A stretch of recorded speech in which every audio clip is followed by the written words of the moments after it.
So you done read all these stories?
What's up, Black family? We back.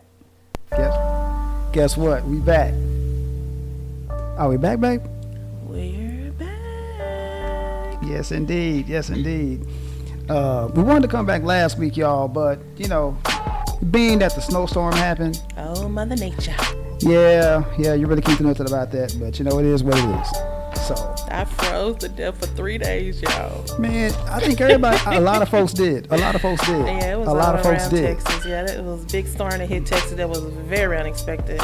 I talked to an uncle of mine in Houston, and he said he turned 79, and he said he ain't never seen anything like this in his 79 years on Earth. So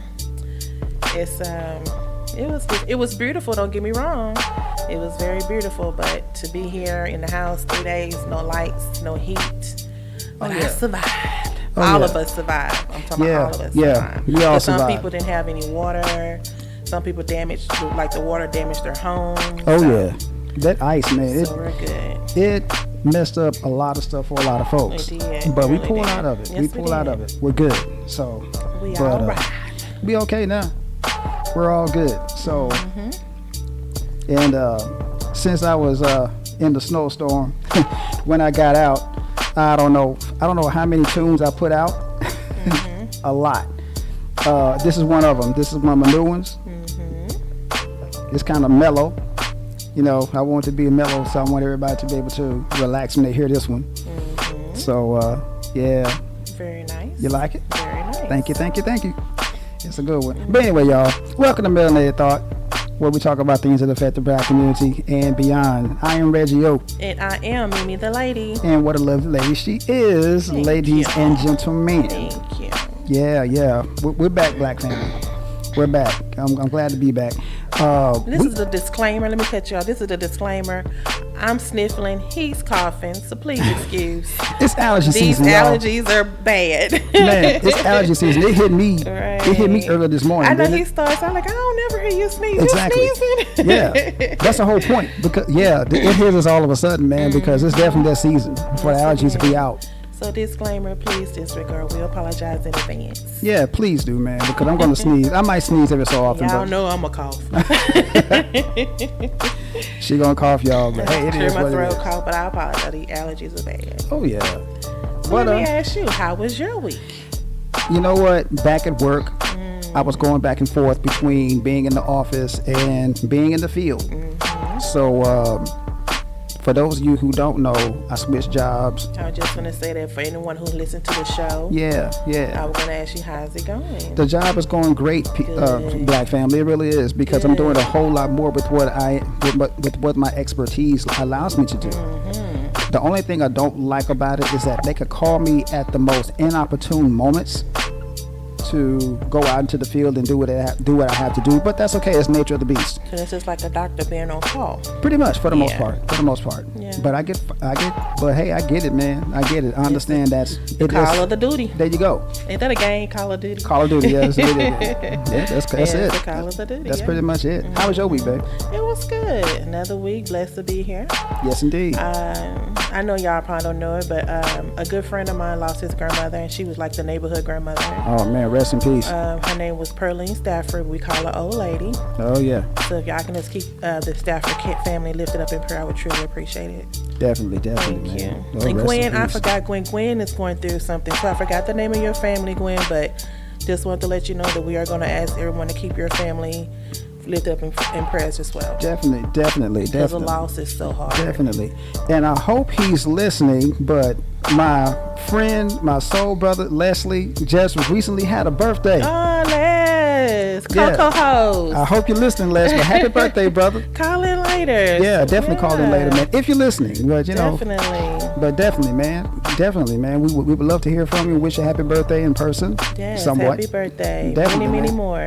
Yes, indeed. Are y'all about the same age? Yeah, he's I think Leslie is, if I make no mistake, and Leslie can correct me if he wants, I think he's a year older than me. Oh, okay. So he just turned 51. Nice. Yeah. Blessing on blessing on blessing.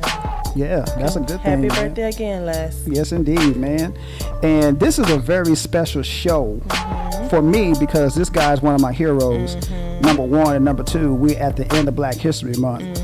But for anybody that knows anything about me for any length of time, know that I celebrate Black History 24/7, 365.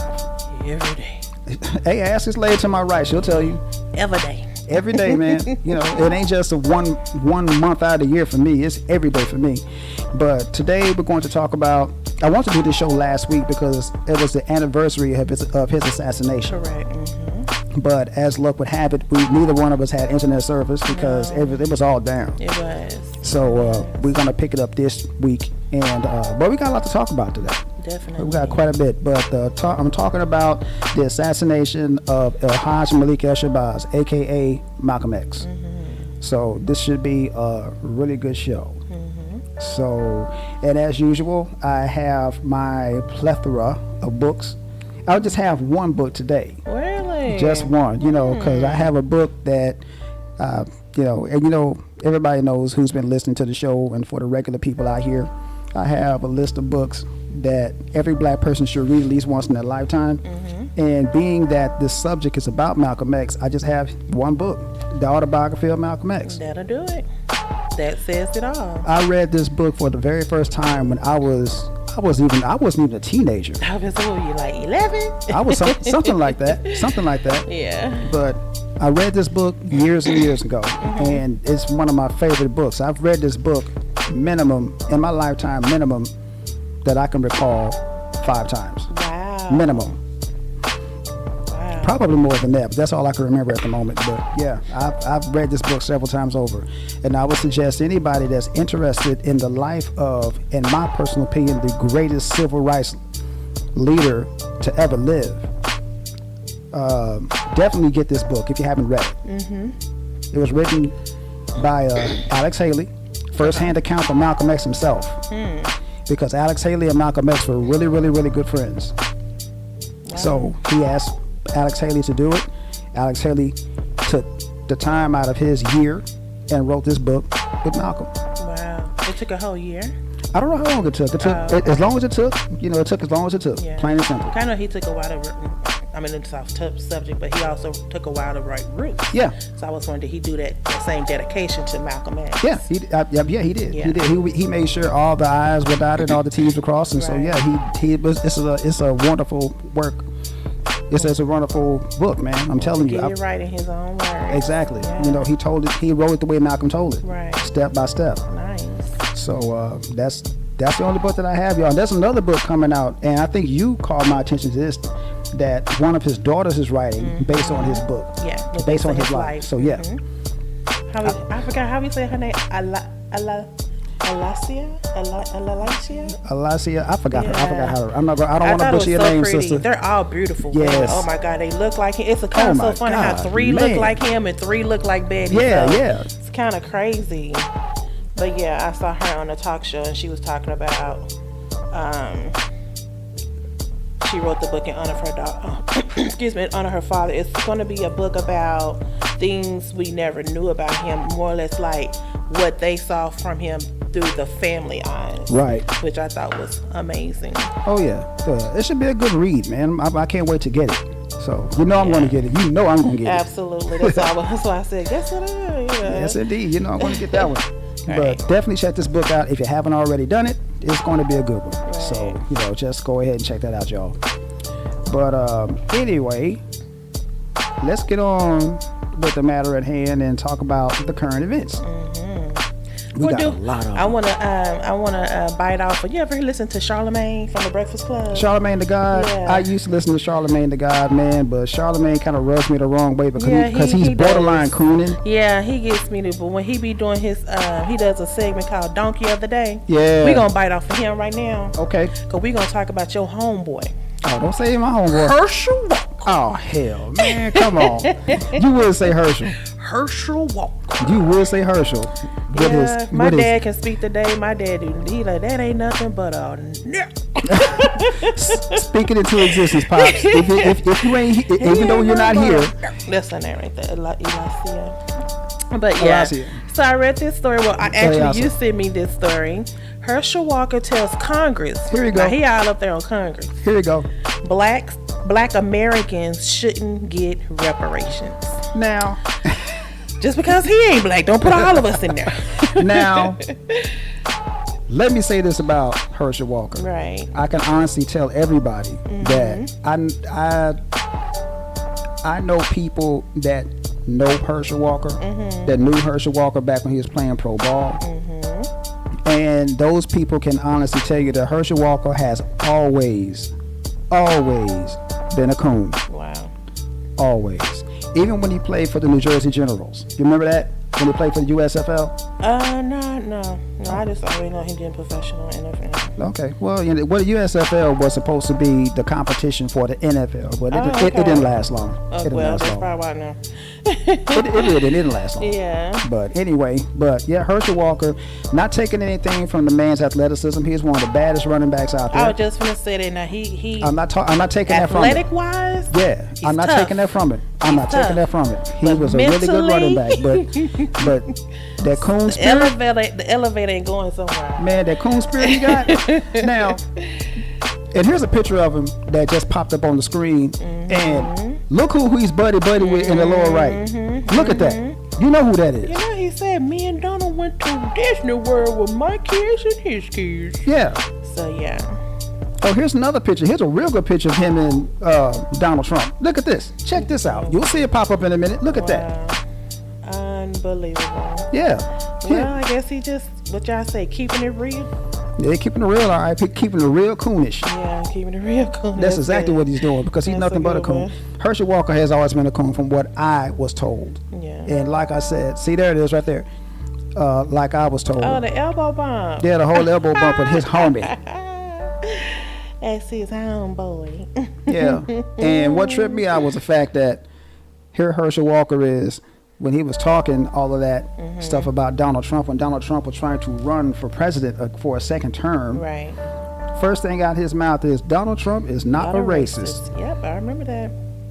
Oh, you remember that? I remember that. I thought that was the most disgusting thing I ever heard. He proved that he is. Yes, several times Time over. and time over and over. Several times over, And he's here you proven are that he was a on a coon. platform talking about he not racist. Yes, he's a very But does racist. it really matter if he said that? No, because we know different. Exactly. We already know the truth. Exactly. So he can say what he wants, but we know different. His actions show that he is. Right. So I'm not going to speak any more into that, but that's what it is, y'all. So, but Herschel Walker, I'm not surprised that he's sitting up here saying that black people don't need reparations. Now, I say that because Herschel Walker is one of those black people with money. And those are the worst kinds of coons because they're under the illusion of inclusion. Yeah. And with them being under the illusion of inclusion, they think that they're part of the team. Right. But just ask Omarosa. When white supremacy gets finished with his tools, they break them. Pack your bags. Get on up out of here. They locked her out the White House. Literally. Yep. And then she had nothing but negative things to say about Donald Trump then. No, you were singing his praise about 2.5 seconds ago. Thank you. Yeah, exactly. Yeah, I guess sometimes you gotta learn the hard way. Exactly. You gotta fall on your head, as my grandfather would say. You gotta bust that.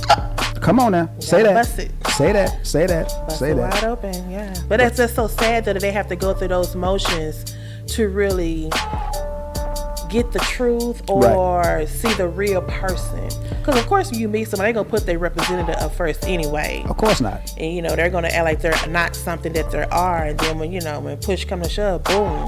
Yeah, the real person comes out. Absolutely.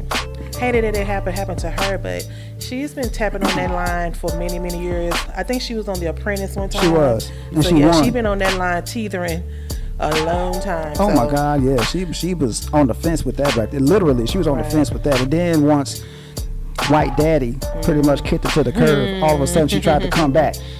Talking about she was trying to be like the spook to second by the door. Right. Yeah, okay. Yeah. All right, bye, Omarosa. But anyway, back to Coon and Herschel Walker. Now, like I said before, Black family, for those of you who agree with me or don't agree with me, let me just go ahead and say this. I'm going to say this to Herschel, and I hope it gets back to you. We know you're a coon. You always have been a coon. I know people that know you, they say that you have always been a coon. But if you don't want your reparations check, give it to us. For real, I'll take it. We'll take it. We'll put it to really good use, brother. I promise you we will.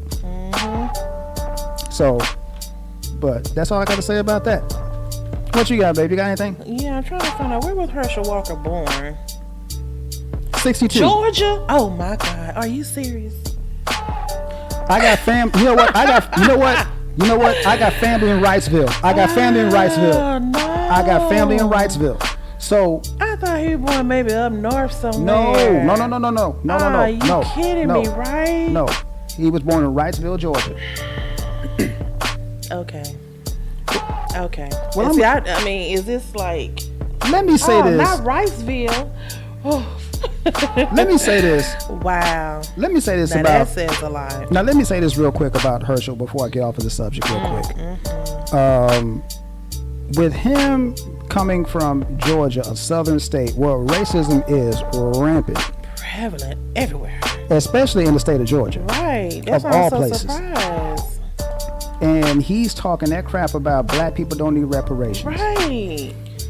Unless he grew up with a silver spoon in his hand, he had some regular shoes on every day. Oh my God, yeah, because Wrightsville is a small ass town. That's what I was gonna say. I don't think they have no famous footwear or Nike shop down there, do they? I don't think so.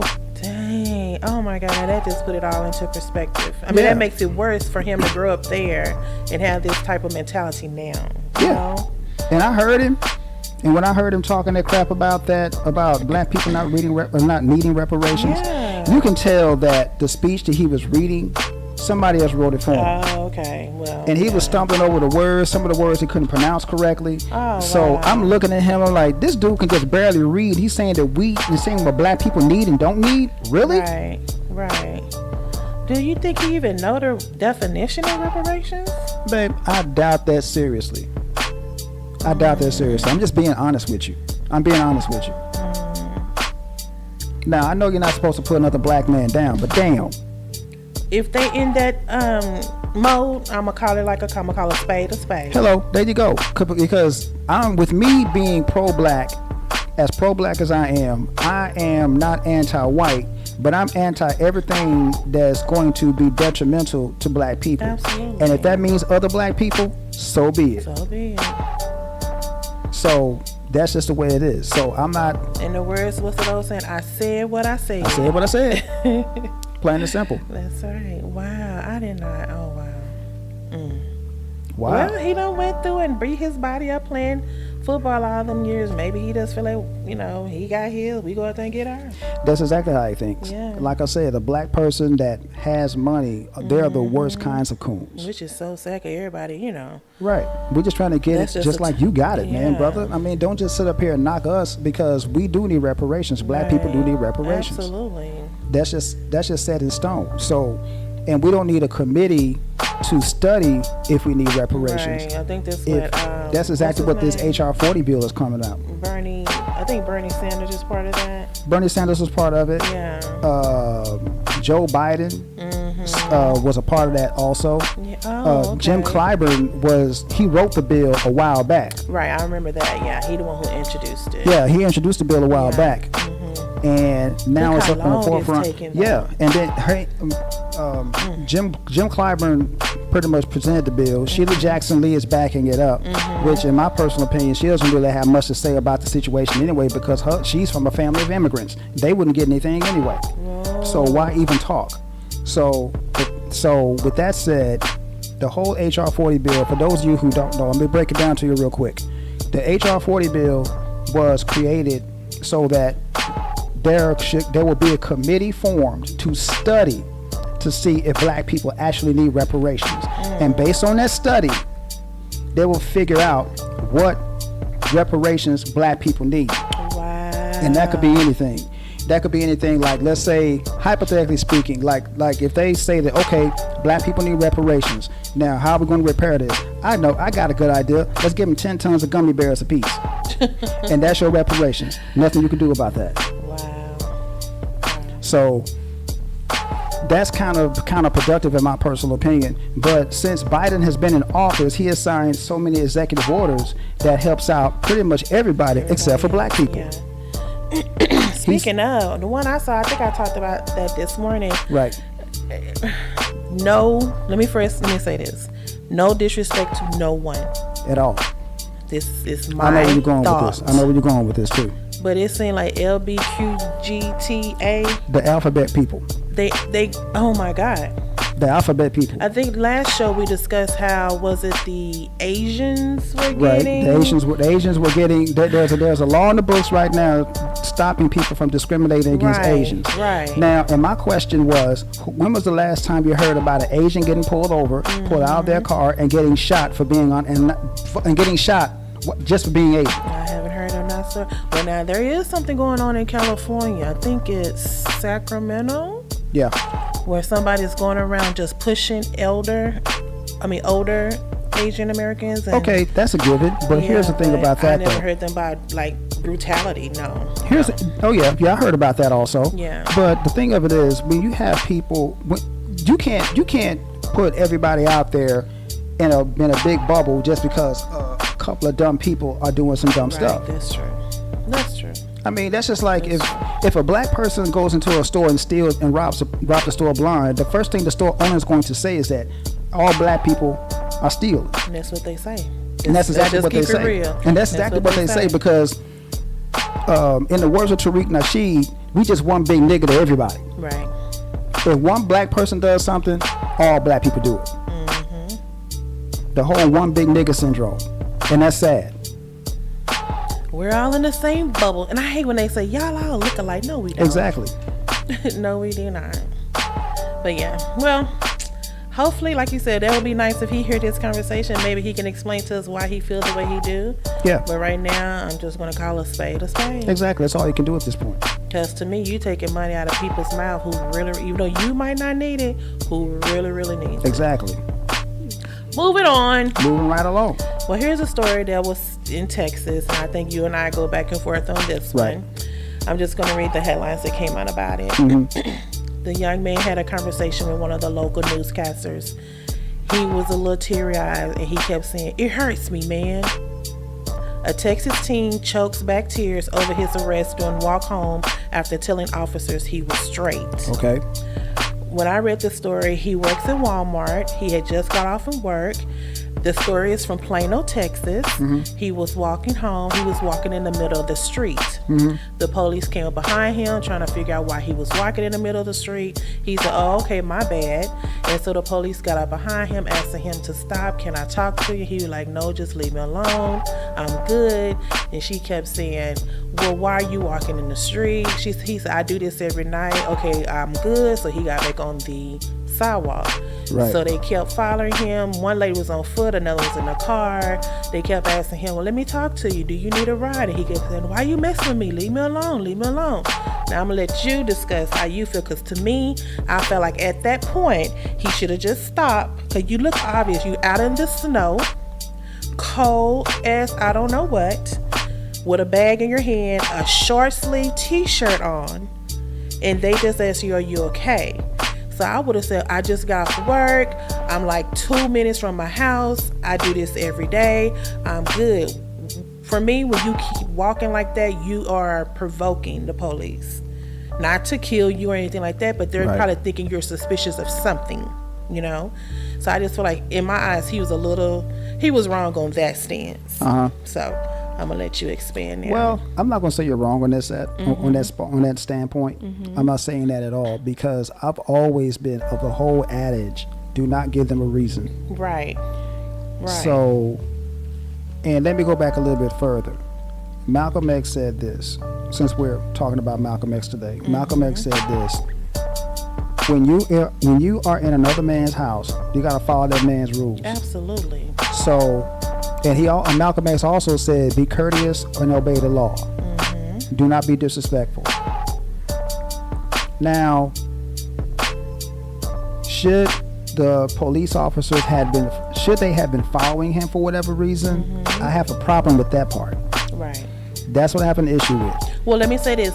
They said the reason why they was following him, that they got a call from one of the neighbors saying they saw someone walking outside, stumbling in the snow with no jacket on. Okay, so somebody had called the cops because they were somewhat concerned for the most part. I'm going to give them the benefit of the doubt and say they were concerned. Right. But again, if the guy had said, okay, I'm good, I do this all the time, just walk away. That's what I would have done if I was a cop. Right. I would have offered him a ride. Hey, dude, you need a ride? No? Okay, I'll holler at you. Be careful. And go about my business. But I guess they felt that it was their duty to go out and harass this young man for whatever reason. And I guess that's the reason why the young man got agitated, because to be honest with you, if it was me in that situation, I probably would have gotten agitated a little bit myself. And he did. He was. You can hear in his voice. He was like, "Why y'all messing with me? Leave me alone. I'm going home. I'm on my way home. I do this every night." Right. So the part that kind of touched my spirit was the father. Yeah. They interviewed the father, and he said, I moved to Plano for a reason, and that reason backfired on me. Yeah. I pay more to live in this area, and yet the people that I pay taxes to, I pay their salary. They didn't serve him that night. They failed him that night. And then another line that got me too, the police chief admitted that the police officers were wrong, and that instead of booking him and arresting him and bringing him to jail, they should have just took him home. And I was surprised to find out that I didn't know Plano's chief of police was a black man. I didn't know that. Yeah, that was news to me as well. I did not know that. But I'm glad the brother stepped up. Right. Because a lot of guys in that position would have said, well, the police did what they were supposed to do. Right, exactly. But this brother said that the officer was wrong. So kudos to you, brother. His name is Chief Ed Drain. Hey, Chief Drain. Chief Drain. He's a black man. You did your thing, brother. He said even though his officers were right to do the welfare check, but they were wrong to arrest him because he had the right to not cooperate. Yeah. Wow. Yeah. So and he's just 18 years. I don't know if I put his age. He's 18 years old, and he said he's just scared now. He said in his mind when he was getting questioned by the police, first thing popped in his mind was George Floyd, and he said he just kept walking because he did not want to end up like George Floyd. And now he's even more scared of police because now that something like this has happened to him, and he was like minutes from his home. So what do you say? Like when you hear something, what do you say? What do you as a parent say to your son? There's not much you can say at this point. Yeah. Not much you can say at this point because that young man, like I said before, he was in the right. He was on the right way, came to that. Oh, let me get Herschel Walker's picture off of here. I know people don't want to see that. Come on, man. Yeah, Sorry about that, y'all. It was really... When I read the story, they had a video link of it when he was giving his... had a conversation with the local news anchor. He has the cutest little baby face to be 18. And just to hear him talking and explaining, you can tell he was nervous, he was teary-eyed, his voice cracked. Man, first of all, you walking home in the snow with no jacket on. Yeah. You know, and then to have the police, he probably was tired. Because if it's at night, he probably worked like, you know, maybe 7-8 hours that day. And then they had the police to come and harass you. I can just imagine what he was feeling in the middle of the night, first of all. Yeah. Yeah. So. Well, yeah, I get it. Trust me, I get it. Because walking home in that kind of weather, I can tell you from experience. Oh, yeah. I can tell everybody from experience, man, that is not fun. Because I can honestly tell you, man, walking in that kind of weather is dangerous. I broke my left ankle because of that. And just because I broke my left ankle, that kind of, in my personal opinion, that kind of hinders me from doing some of the things I like to do. Case in point, martial arts. Now, I do practice a little bit, but not like I used to before I broke my ankle. Right. So that kind of hindered me. So, but I'm coming back though. I'm going to get back at it. So, but that young man, I get it. You know, you don't want to be bothered. You're trying to get home. I understand that perfectly. And let me say this. The reason why he was walking in the middle of the street, because the sidewalk had ice on it. Yeah, and he didn't want to slip and fall. Yeah, he didn't want to slip and fall. Exactly. Yeah. So that's why whoever saw him saying he was teetering and walking crazy in the street, he was walking on ice. Yeah. And snow. Yeah. That's not an easy walk. No, it is not. I don't care what kind of boots or whatever you had on. It's not going to be easy to walk. I don't care what kind of grips you got. Unless you got spikes on your feet, there is no way you can walk and get traction on ice. Absolutely. It's impossible. You're right. Okay, we got some good ones, so moving on. All right. This is your hometown. Oh, man. Oklahoma teacher placed on leave after being triggered by a black boy wearing a shirt that says Black King. Man. I'm going to let you have this one all to yourself. I might add a little bit, but... Oh, please When do. you read this, what was your first thoughts? Because let me put this out to everybody. He wore these type of shirts, first of all. All the time. So that's probably why he took precedence to this story. I saw that story and I said, she would have hated she would have really got on to me. Yeah, because some of the shirts you wear, I'll be like, you wore that to work today? Exactly. So, yeah. So, my point is, that young man was wearing a shirt that personified his black pride. Because for the longest, let me explain something to everybody out here, the ones that's not listening. If you're not black, let me break it down to y'all like a fraction. For the longest time, black people were embarrassed to be considered black. We were embarrassed. We would say we were everything else except for black. So whenever the whole I'm black and I'm proud movement came out, that was pretty much solidified by the godfather of soul, James Brown, would say it loud, I'm black and I'm proud. Right. Being black was kind of like a stain, for lack of a better term. Wow. So whenever we started wearing stuff like I'm proud of my black heritage and proud of my African heritage, this, that, and the third, all of a sudden we had a whole bunch of people that was really proud of who they are. Right. Me being one of them. Because I was told a long time ago, don't ever be ashamed of who you are. Right. I could thank my stepdad, Jerry Martin, for that. Because he taught me that being black is not a sin. Being black is not a hindrance. So this young man is wearing a shirt that said Black King because he's proud of his black heritage. Right. There's nothing wrong with that. Not And I wear stuff like that all the time. Right. Anybody that has known me at previous jobs and at the one that I'm at right now will tell you flat out, I've always worn stuff like that. And you just don't wear the shirts. You wear the necklace, the charms, you know. I got an Africa pendant on around my neck right now. Right. So, and sometimes I have the Egyptian ankh on my around my neck. Exactly. So it just depends on what kind of mood I'm in. Even on my wrist. I mean, you got me this one right here. It's got a dragon on it, but you know, sometimes I wear stuff like, I wear other stuff. Right. You have, So, And there's nothing wrong with that. But what were you telling me? Like, what did the teacher say? If she wore what? The teacher told him that if she wore a shirt that said "White Queen," that would be considered racist. And you're right, it would be considered racist. No, because in somebody else, she could be a white queen. Yeah, I mean, but still, people would consider that racist because, like, here's the thing about, and I've explained this to several people. Whenever somebody that's white say that they're white and I'm proud, that means they're proud not to be black. You get what I'm saying? Yeah. They have in other words, it's like Malcolm said. I'm quoting Malcolm a lot. But anyway.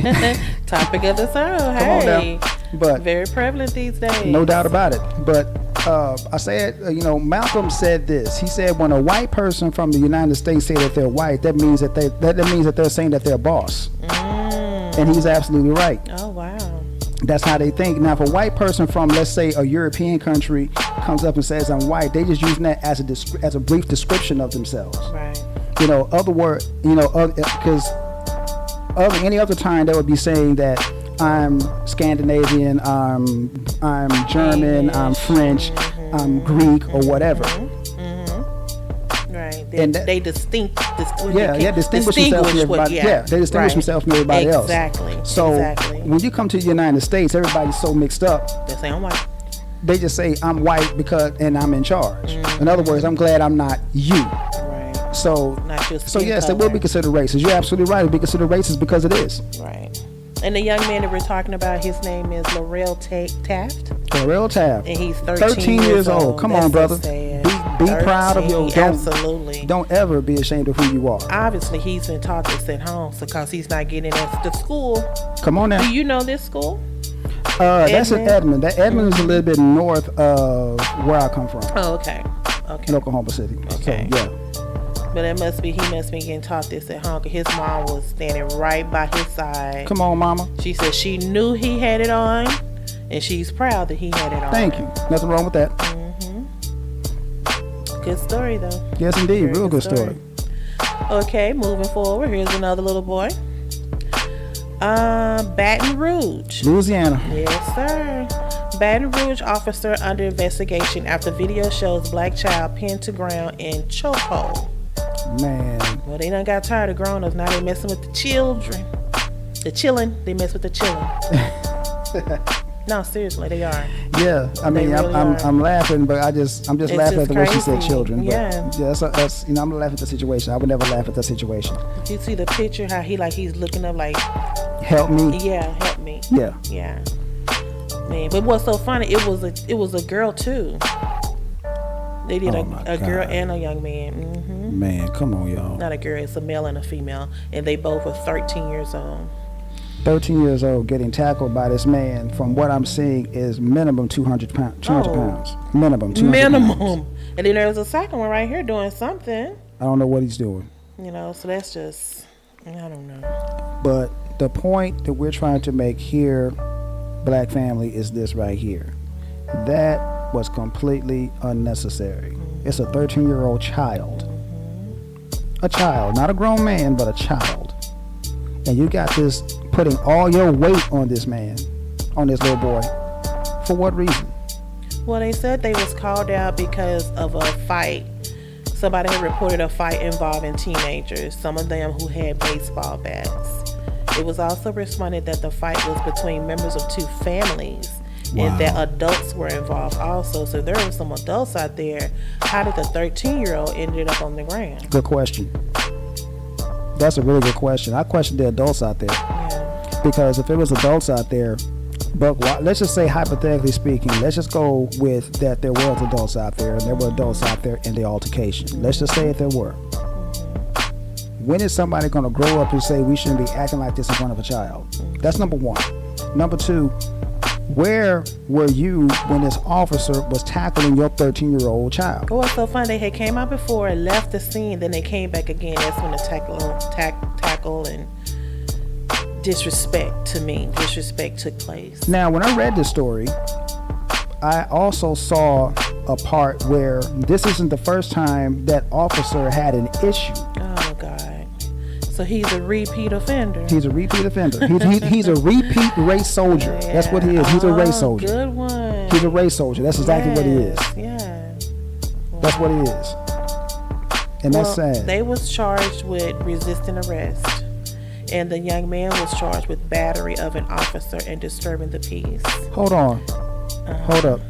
Back up the truck for a minute. Back it up. Back it up.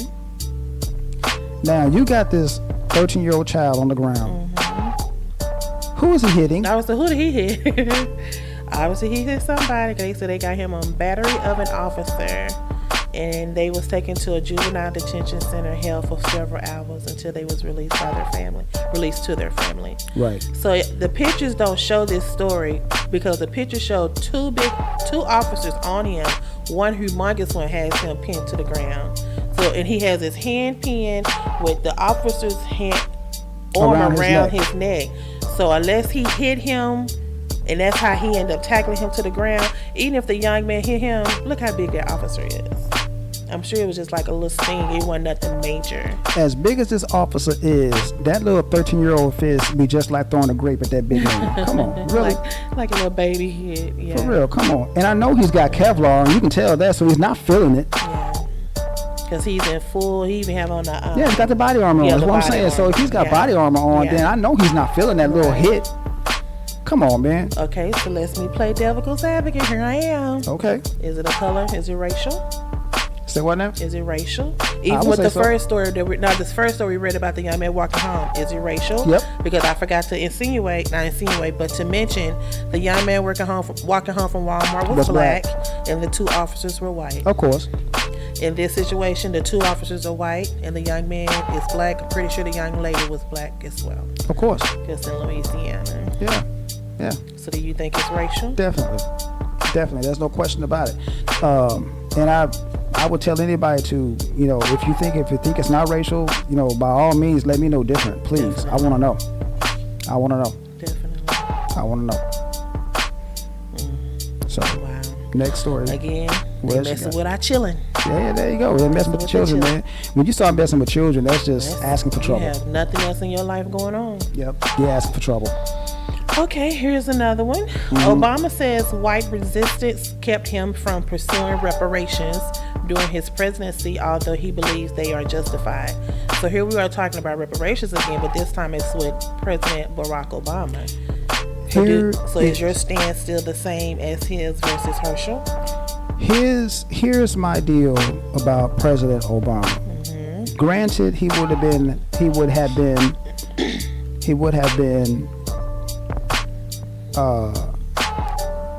resisted if he had brought the subject of reparations. But no matter if you're going to get resistance or not, bring it up anyway. Just to show that you made somewhat of an effort.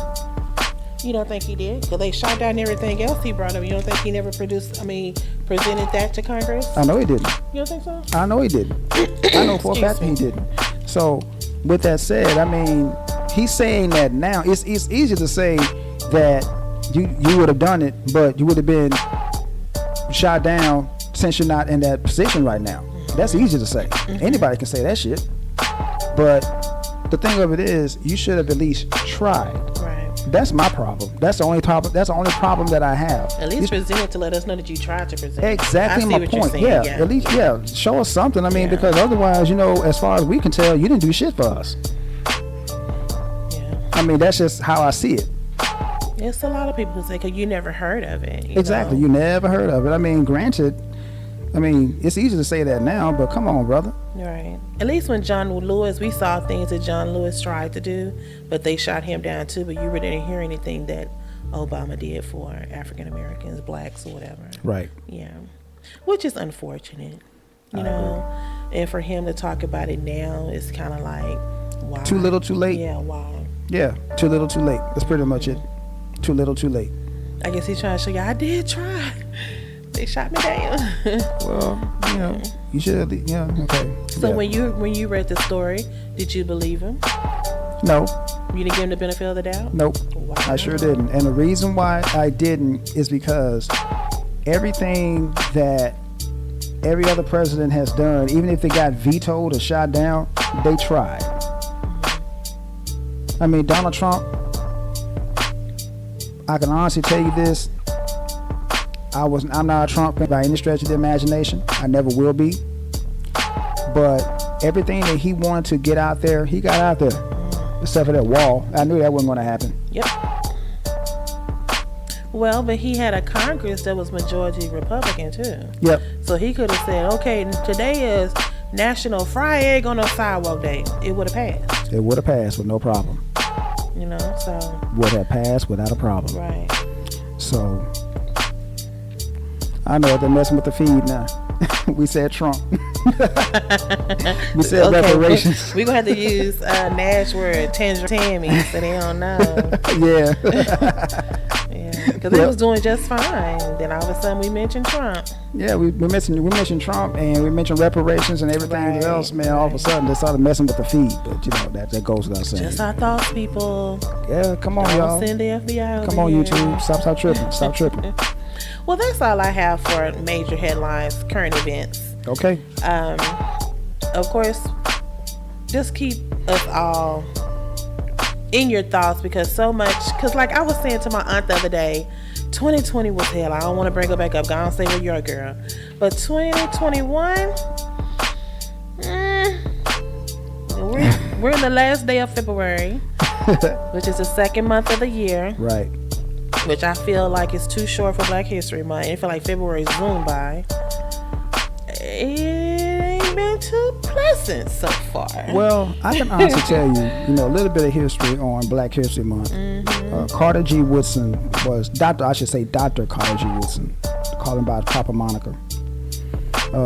Hey, my cousin Juan's in the house. Hey, Juan, how you doing, brother?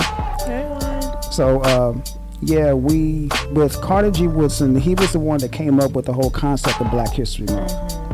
So, with that said, I don't think that he wanted to be just 1 month. I think he wanted to be year round. So they said, well, we can't do that. So what we'll do, we'll give you 1 month, and boom, here we go, Black History Month. They gave us the shortest month of the year. Now, Hispanic Heritage Month is coming up.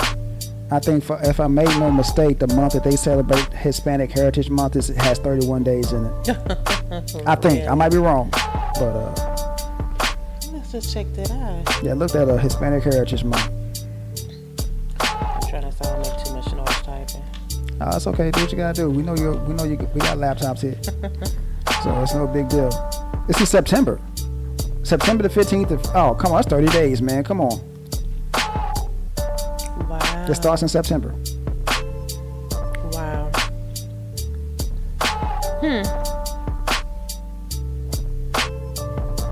Wow. I have nothing to say. Exactly. I cannot believe I'm speechless. I never get speechless. Wow. Whoa. Yeah. And here we are again. I told you. What was the time we talked about last time? The aliens getting more than we do. Exactly, man. And now, I'm not saying we're better than anybody, but not at all. We can't even get a full 30, 31 days. We built this whole country, man. Let me ask you this. This might sound like a stupid question, but it just came into my spirit. So when it's a leap year, we get that one extra day. We get that one. We do get it? Yeah. Or do they count? Or do they stop it at the 28th? Oh, no, it's a month of February. Oh, okay. I'm like, do they just cut it out? They're like, well, every other year. It's just one extra day. It's just one extra day. Come on, man. One little funky ass day. Come on. That's not going to do too much of anything. And there we go. There we go, man.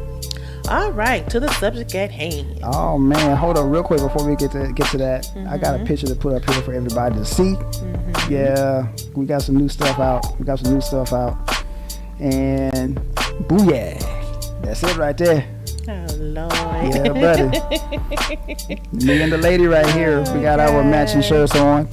So we had to get that crack-a-lack, and so hopefully everybody likes them. They will be up for sale here pretty soon. So everybody can check those out. If you're a couple, even if you're not a couple, man, just wear that shirt regardless, man. It's a nice looking shirt. It is. So, and that's bling bling, baby. Blinging like it ain't no tomorrow, y'all. So beautiful. Yes, indeed. But anyway, let's talk about it. Malcolm X. Hajj Malik El Shabazz. The Assassination. Come on.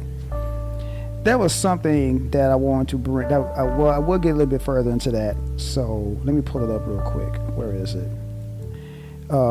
There was a deathbed confession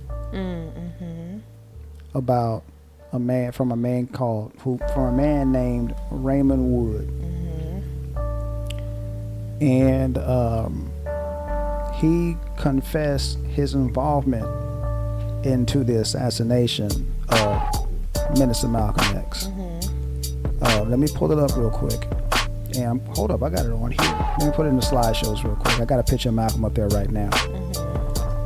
But here's a confession letter right here. It should pop up on your screen any second. But let me pull it up real quick because I wanted to read that. So give me some time, y'all. Give me some time. Oh, wait. Look at that. That's what I'm talking about. Wow. That's what I'm talking about. That's what I'm talking about. Let me pull it up real quick. If I can find it. Let me find it. It might have to be downloaded. Where is it? That is crazy. Bear with me. Bear with me, folks. Bear with me. Bear with me. I might have to pull it back up again. Let me see if I can do that.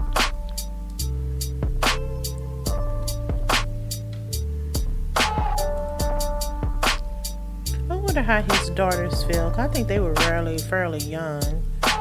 And I know Betty was pregnant with the twins when he was assassinated. I wonder if it's hard for them to live up to his legacy. I know he had something that happened to one of his granddaughters one time or something. Well, I was just wondering, like, if that was like, if my family had a legacy like that, would I be proud or would I be timid to do anything? Or people could be like, well, that's not what your father, that's what your father stood for and stuff like that. Just same as for the King's kids and other civil rights leaders' family. Do they have like this, undeniable place in society to fulfill or even get involved sometimes? Well, I think that in my personal opinion, I can honestly say that I can understand that they were a little bit reluctant to get into something like this. I can understand that perfectly. Or you think the fear of getting assassinated? The fear of getting assassinated and saying that, it got my father killed. I can understand that. But, yeah, I mean, I would understand that. I really would. But anyway, like I said, Black family, last week was the anniversary of the assassination of Malcolm X at the Audubon Ballroom in New York. And like I said, and I've always said this since I started this show, and people that have been regular listeners to the show know that Malcolm X is one of my heroes. And whenever he was assassinated, one man was captured. Three people were arrested. One of which was a man named Thomas Hagen. He's got out of jail. He's out of jail now. But there was another man, and a lot of people had mentioned this on several occasions, that there was another person that actually got away. This man's name was Raymond Wood. Everybody kept on talking about Raymond Wood.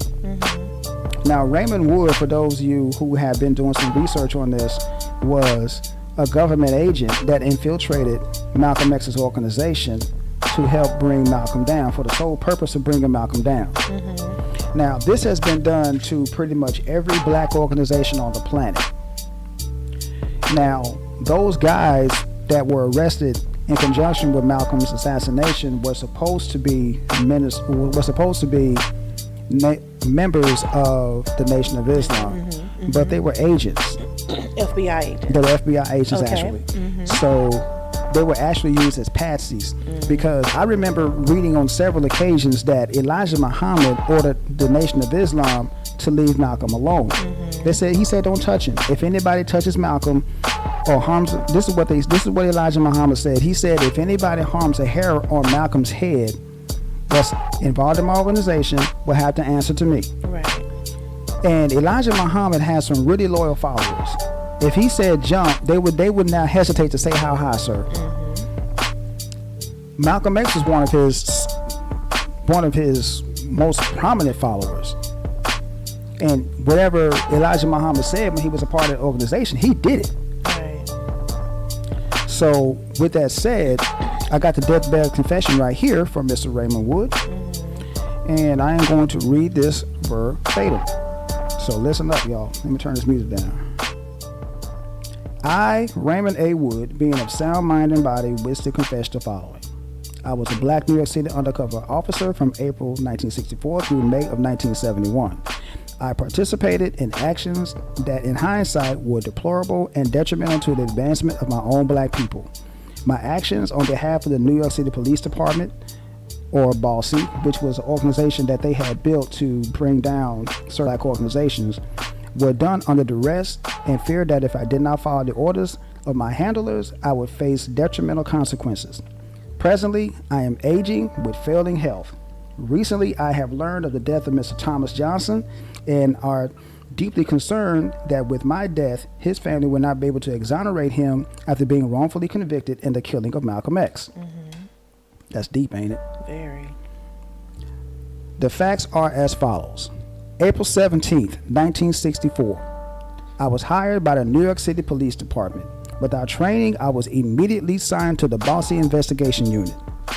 My job was to infiltrate civil rights organizations throughout New York City to find evidence of criminal activity so the FBI could discredit and arrest its leaders. Wow. You remember that movie we saw last night? I was just thinking about that, Billie Holiday. Yeah. For those of you who haven't seen that, check that out. You'll love it. I promise. Yes. Oh, what was the name of it? Billie Holiday. I thought it was gonna be called Strange Fruit. It was mostly about her, the song. No, it had Audrey Day in it. I'm gonna do it for Audrey Day. Cause it was, I done seen I done seen several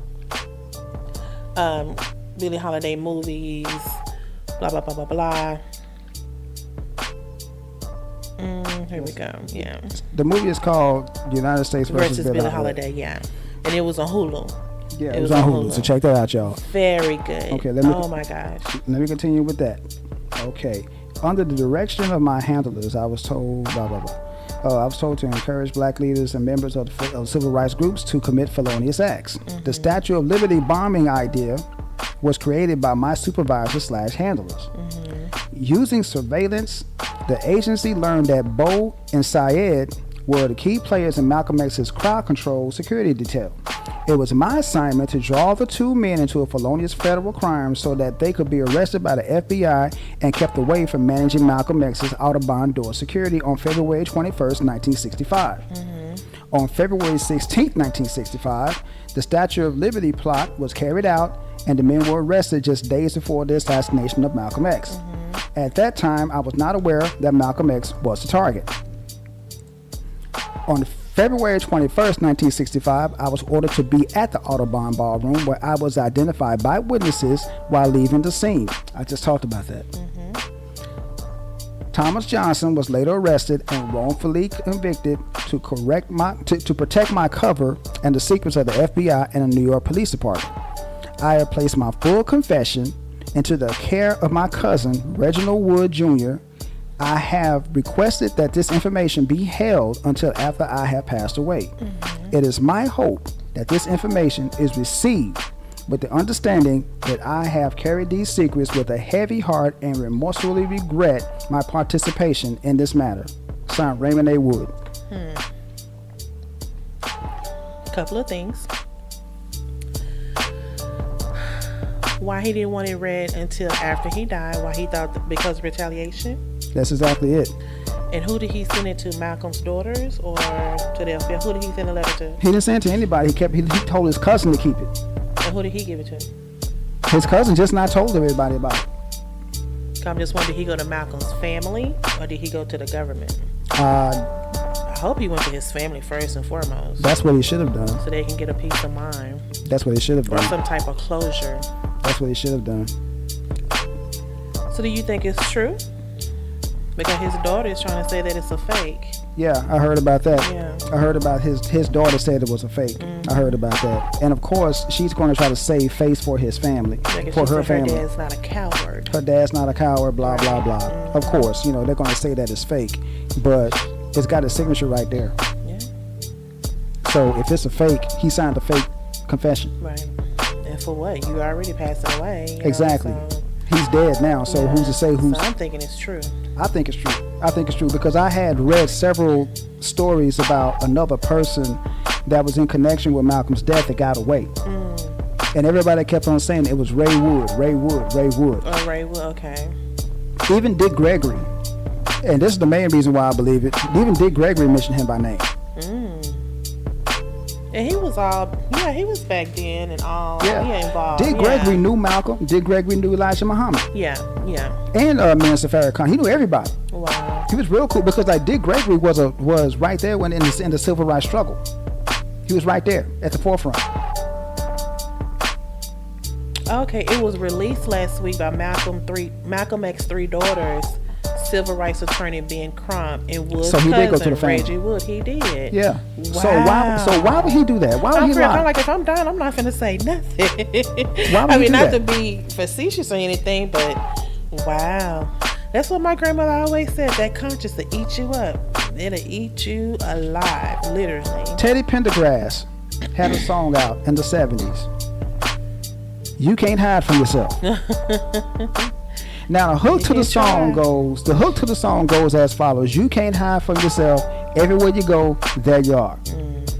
That's another way of saying that your conscience will eat you up from the inside out. Yes, it will. So that's why. That's a true. So I believe that's a true statement. That's a very true statement. Your conscience will eat you up. If you did something that's very detrimental or just completely deplorable, your conscience will eat you up. It will destroy you from the inside out. So he been holding this secret over 46 years.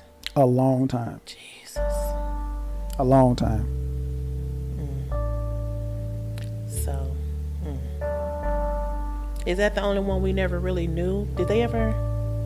Well, there was another guy that was in jail. You said 4. Was it 3 or 4? It was 3. 3. It was 3. Thomas Johnson, this guy right here, I'm getting ready to pull his picture up. His name was Thomas Hagen. Okay, yeah, I saw that. They definitely caught him. And he served jail time, but they let him go in 2010, if I make no mistake. Right, because I know we pulled up. You and I was talking about the word. It mean like they gave them an undetermined sentence. Like it wasn't nothing. It's like you doing 10 years. They never gave them like a certain amount of time. Right. Yeah. Which is crazy. Right. And what about the third guy? I didn't really pull anything up on him. I mean, did he get away? Did he do jail time? I think he did some jail time as well. Okay, I think so just that one he got day away. supposedly got away. Okay. I think he got away also. Okay. But that right there was just one of those things, man, that it didn't perplex me. I'm not surprised that the government would do something like that because every single black organization that has been in existence, they've always put an agent in that looks like that particular person in that organization. That looks like everybody there to bring it down from the inside out. That's what they do. And that's kind of hard because it's like we talked about that movie last night. You're just thinking like these are some people of the Nation of Islam. They're there to honor the Elijah Muhammad, right, and to study the will of the Muslims. But in the interim, they're there to take down a man because what? He was getting too big. He was making black people think. I mean, why? Well, the government is crazy. Malcolm was dangerous to the stat quo, just like Dr. Martin King was. Because they was giving black Americans a different perspective on life. They were giving black Americans that pride, man, and saying, hey, you ain't got to be a second-class citizen. Exactly. They already thinking you like that anyway. So because someone is saying you don't have to be beat down in the street, you have a voice, speak up, you can vote. And the thing of it is, they really had to get rid of Malcolm because Malcolm was like, they kept on saying that Malcolm advocated violence, but Malcolm never once said go out and kick everybody's ass that don't look like you. That's not what Malcolm said. No. Malcolm X said, be courteous, obey the law, but if somebody puts their hands on you, send them to the cemetery. By any means necessary. Exactly. That's my whole point. So I don't think that speaks about violence. No, that's not about violence. But see, they view it as that because they looked at it like, well, if he's saying this, they're not going to turn the other cheek, like Dr. King said. Because Dr. King was of the whole, what would Jesus do thing, or what would Jesus do crowd. But in retrospect, they're talking about the same thing. Exactly, they're talking about the exact same thing. Yeah. But so do you think Malcolm X, do you think Martin Luther King organization had agents in it? Oh, no doubt. There were federal agents that followed him just as much as they followed Malcolm. Right. But they were more prevalent in the Nation of Islam. Right, they're more prevalent in the Nation of Islam because I can tell you right now, this man right here, Elijah Muhammad, like I said before, like I said earlier in this podcast, Elijah told his people to leave Malcolm alone, and everybody kept on saying that Elijah Muhammad had Malcolm killed, which he didn't. Because when Elijah Muhammad got the news that Malcolm X was assassinated, he cried for 3 days. Wow. And this is people that were close to Muhammad that are saying this. Dick Gregory was one of them because he had to coax Elijah Muhammad out of his room. Wow. Because he wouldn't come out. Well, let me put this in because I know I saw the movie. And like we spoke about this before. Never got taught this in school.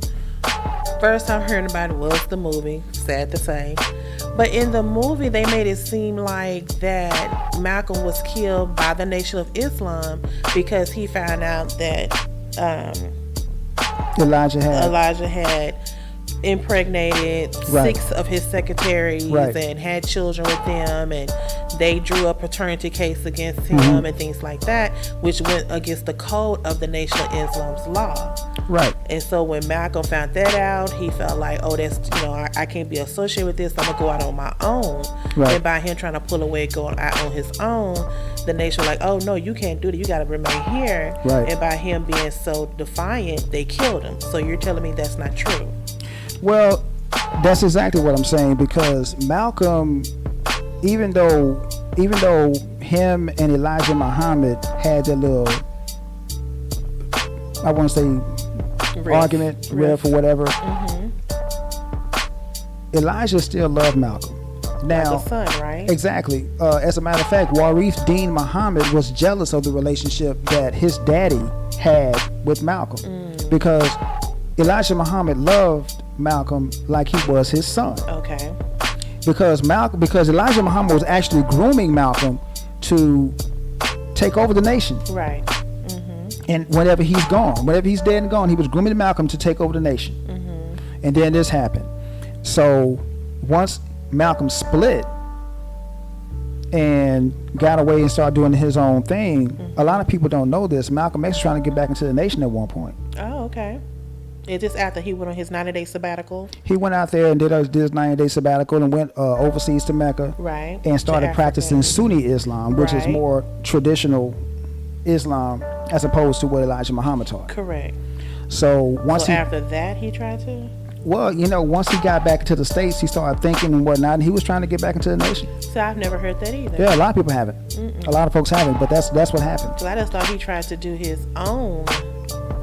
Well, he did try to do his own thing. Yeah. He was trying to do his own thing, but he was Muslim Mosque Incorporated was what he was trying to do. Right. But whenever he did that, he was trying to make that kind of like part of the nation. Whenever he did that, so there's that.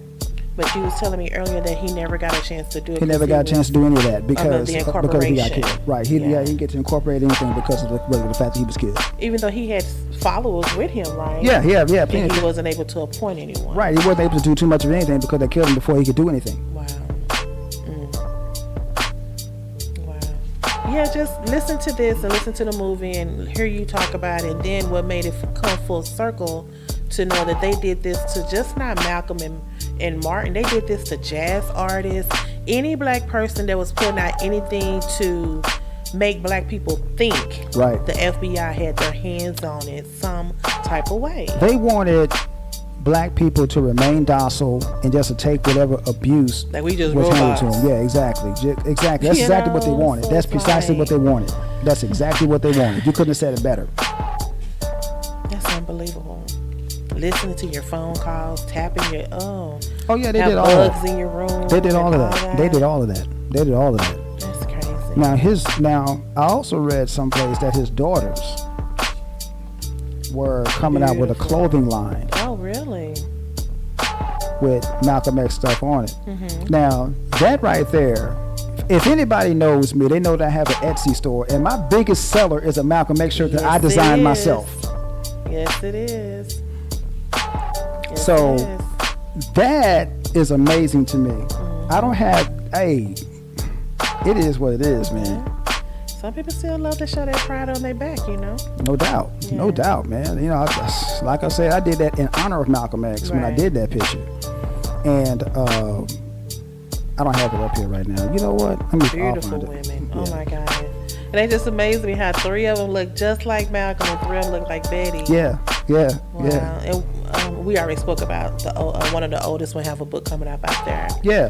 Their raising of their remembrance of him. Oh yeah. And how their mom always made sure that his presence was always there, even though he had passed on. Exactly. And that's a good thing. Absolutely. That's a good thing. Absolutely. So they would never forget who their father was. Absolutely. And but the last did. 2 don't even have a recollection because she was pregnant with she was pregnant with those last 2 because he was pregnant with she was pregnant with twins when he was killed. Mm-hmm. Yeah. And one of his daughters, Coretta Shabazz, I should say, she was arrested a while back for plotting to kill Brother Minister Louis Farrakhan because she felt that he was in on the assassination of her father. Oh, wow. So, and... Oh, wait, before you go on. You said how many years ago? I forgot how long ago that was. But even though it should have been known that it wasn't the Nation of Islam, it was the FBI, so she feels that's why Louis Farrakhan didn't press charges against her. Because she really didn't know. The only thing she was going by pure anger. Okay, I would say, did she really believe what people were saying? Well, see, that's what she was driving on. She was driving on anger because when she said that this man right here, even though Louis Farrakhan was like really, really intimate with, not intimate as in sexual, but intimate with Malcolm as a student is to as a teacher, because Malcolm was his first teacher. Right. Mm-hmm. So with that being said, she thought that maybe because of the fact that he was so close to Malcolm, that he had something to do with Malcolm X's assassination. Oh, like more or less like had him bumped off so he can take his place? Not necessarily take his place. Yeah. But because of the rift between Elijah Muhammad and Brother Minister Malcolm X. Right. She thought that, okay, well, this dude right here, he has something to do with that. Which was wrong. Which is wrong. Yeah. But we all know that now. Right. Now. We know that now. It's a fascinating story. I'm not gonna lie, because every time, like I said, I've heard about this for many, many years, of course. But each time I hear something, read something, like the other day when I saw his daughter talking about her book, I learned something new. I'm like, wow, fascinating. That's why it's always good to do your homework, people. Do your own research. Because I really did thought it was 3 guys in the organization that killed him because they found out what that man was doing. What was his name? They were government agents. Yeah, government agents. They were all government agents. Like I said, that's what they do. They will. Now, at that time, was that Hoover just like it was Billie Holiday? Yep, J. Edgar Hoover. That man was everywhere, wasn't he? Goodness. With his cross-dressing ass. He just didn't want no black person in charge, huh? No, he didn't. Because J. Edgar Hoover has said on several occasions the biggest threat to American security is black unity. Now, why would that be a threat? I don't know. Black people don't want to take over the United States. No. White people do. They do, especially at... They tried. Yeah. Proud Boys do. They said they're going to do it in 2022. Yeah. They said they're going to take over the government. Yeah. So is he tapping his phone? No. Oh, well, I can promise you they're not. I wonder if any type of government agent is doing anything with their organization. Of course not. You don't, because they're a part of that. They're a part of them. Most of them are. Right. You got members of the Ku Klux Klan that's police officers, members of Congress, That's sad. senators, doctors, lawyers. Well, with all that being said, that makes sense why none of his daughters. I mean, I know the King's kids are out there, like the third, Malcolm X the third. No, not Malcolm. Sorry, Martin Luther King the third. Yep. But they're not very, very like out there. You know. Nah, not like their fathers were. No, not like their father. Exactly. So maybe they do have their reservation. If they say too much, something might happen, or some kind of assassination attempt will be on their lives. Right. Yeah. A lot of them do think that way, which I can understand it, because if it was my father, I would say, you know what, I'm not going to even go there. Right. Yeah. Let them do what they're going to do. Especially because to me, it's like you damn if you do, if you damn if you don't, because the government gonna have something to say or some ties in it where you won't be able to advance anyway. Precisely. That's just me talking. No, you're right. You're absolutely right. Yeah. You're absolutely right. Because like what I mean, I can say talk blue in the face, but something always negative will always come apart and be a part of it. Agreed. Just saying. I think I've asked you this before. In our day and time now, do we have any Martin Luther Kings or Malcolm X's? No. There will never be another Martin Luther King Jr. There will never be another Malcolm X. Wow. The closest thing that we have to either one of those guys is Brother Minister Louis Farrakhan. And people have been trying forever to discredit him. What do you mean? Saying he's anti-Semitic, saying he preaches hate. Same thing they did to Malcolm. Wow. So, with this, well, you know what I noticed too is that you don't really see Muslims like you used to.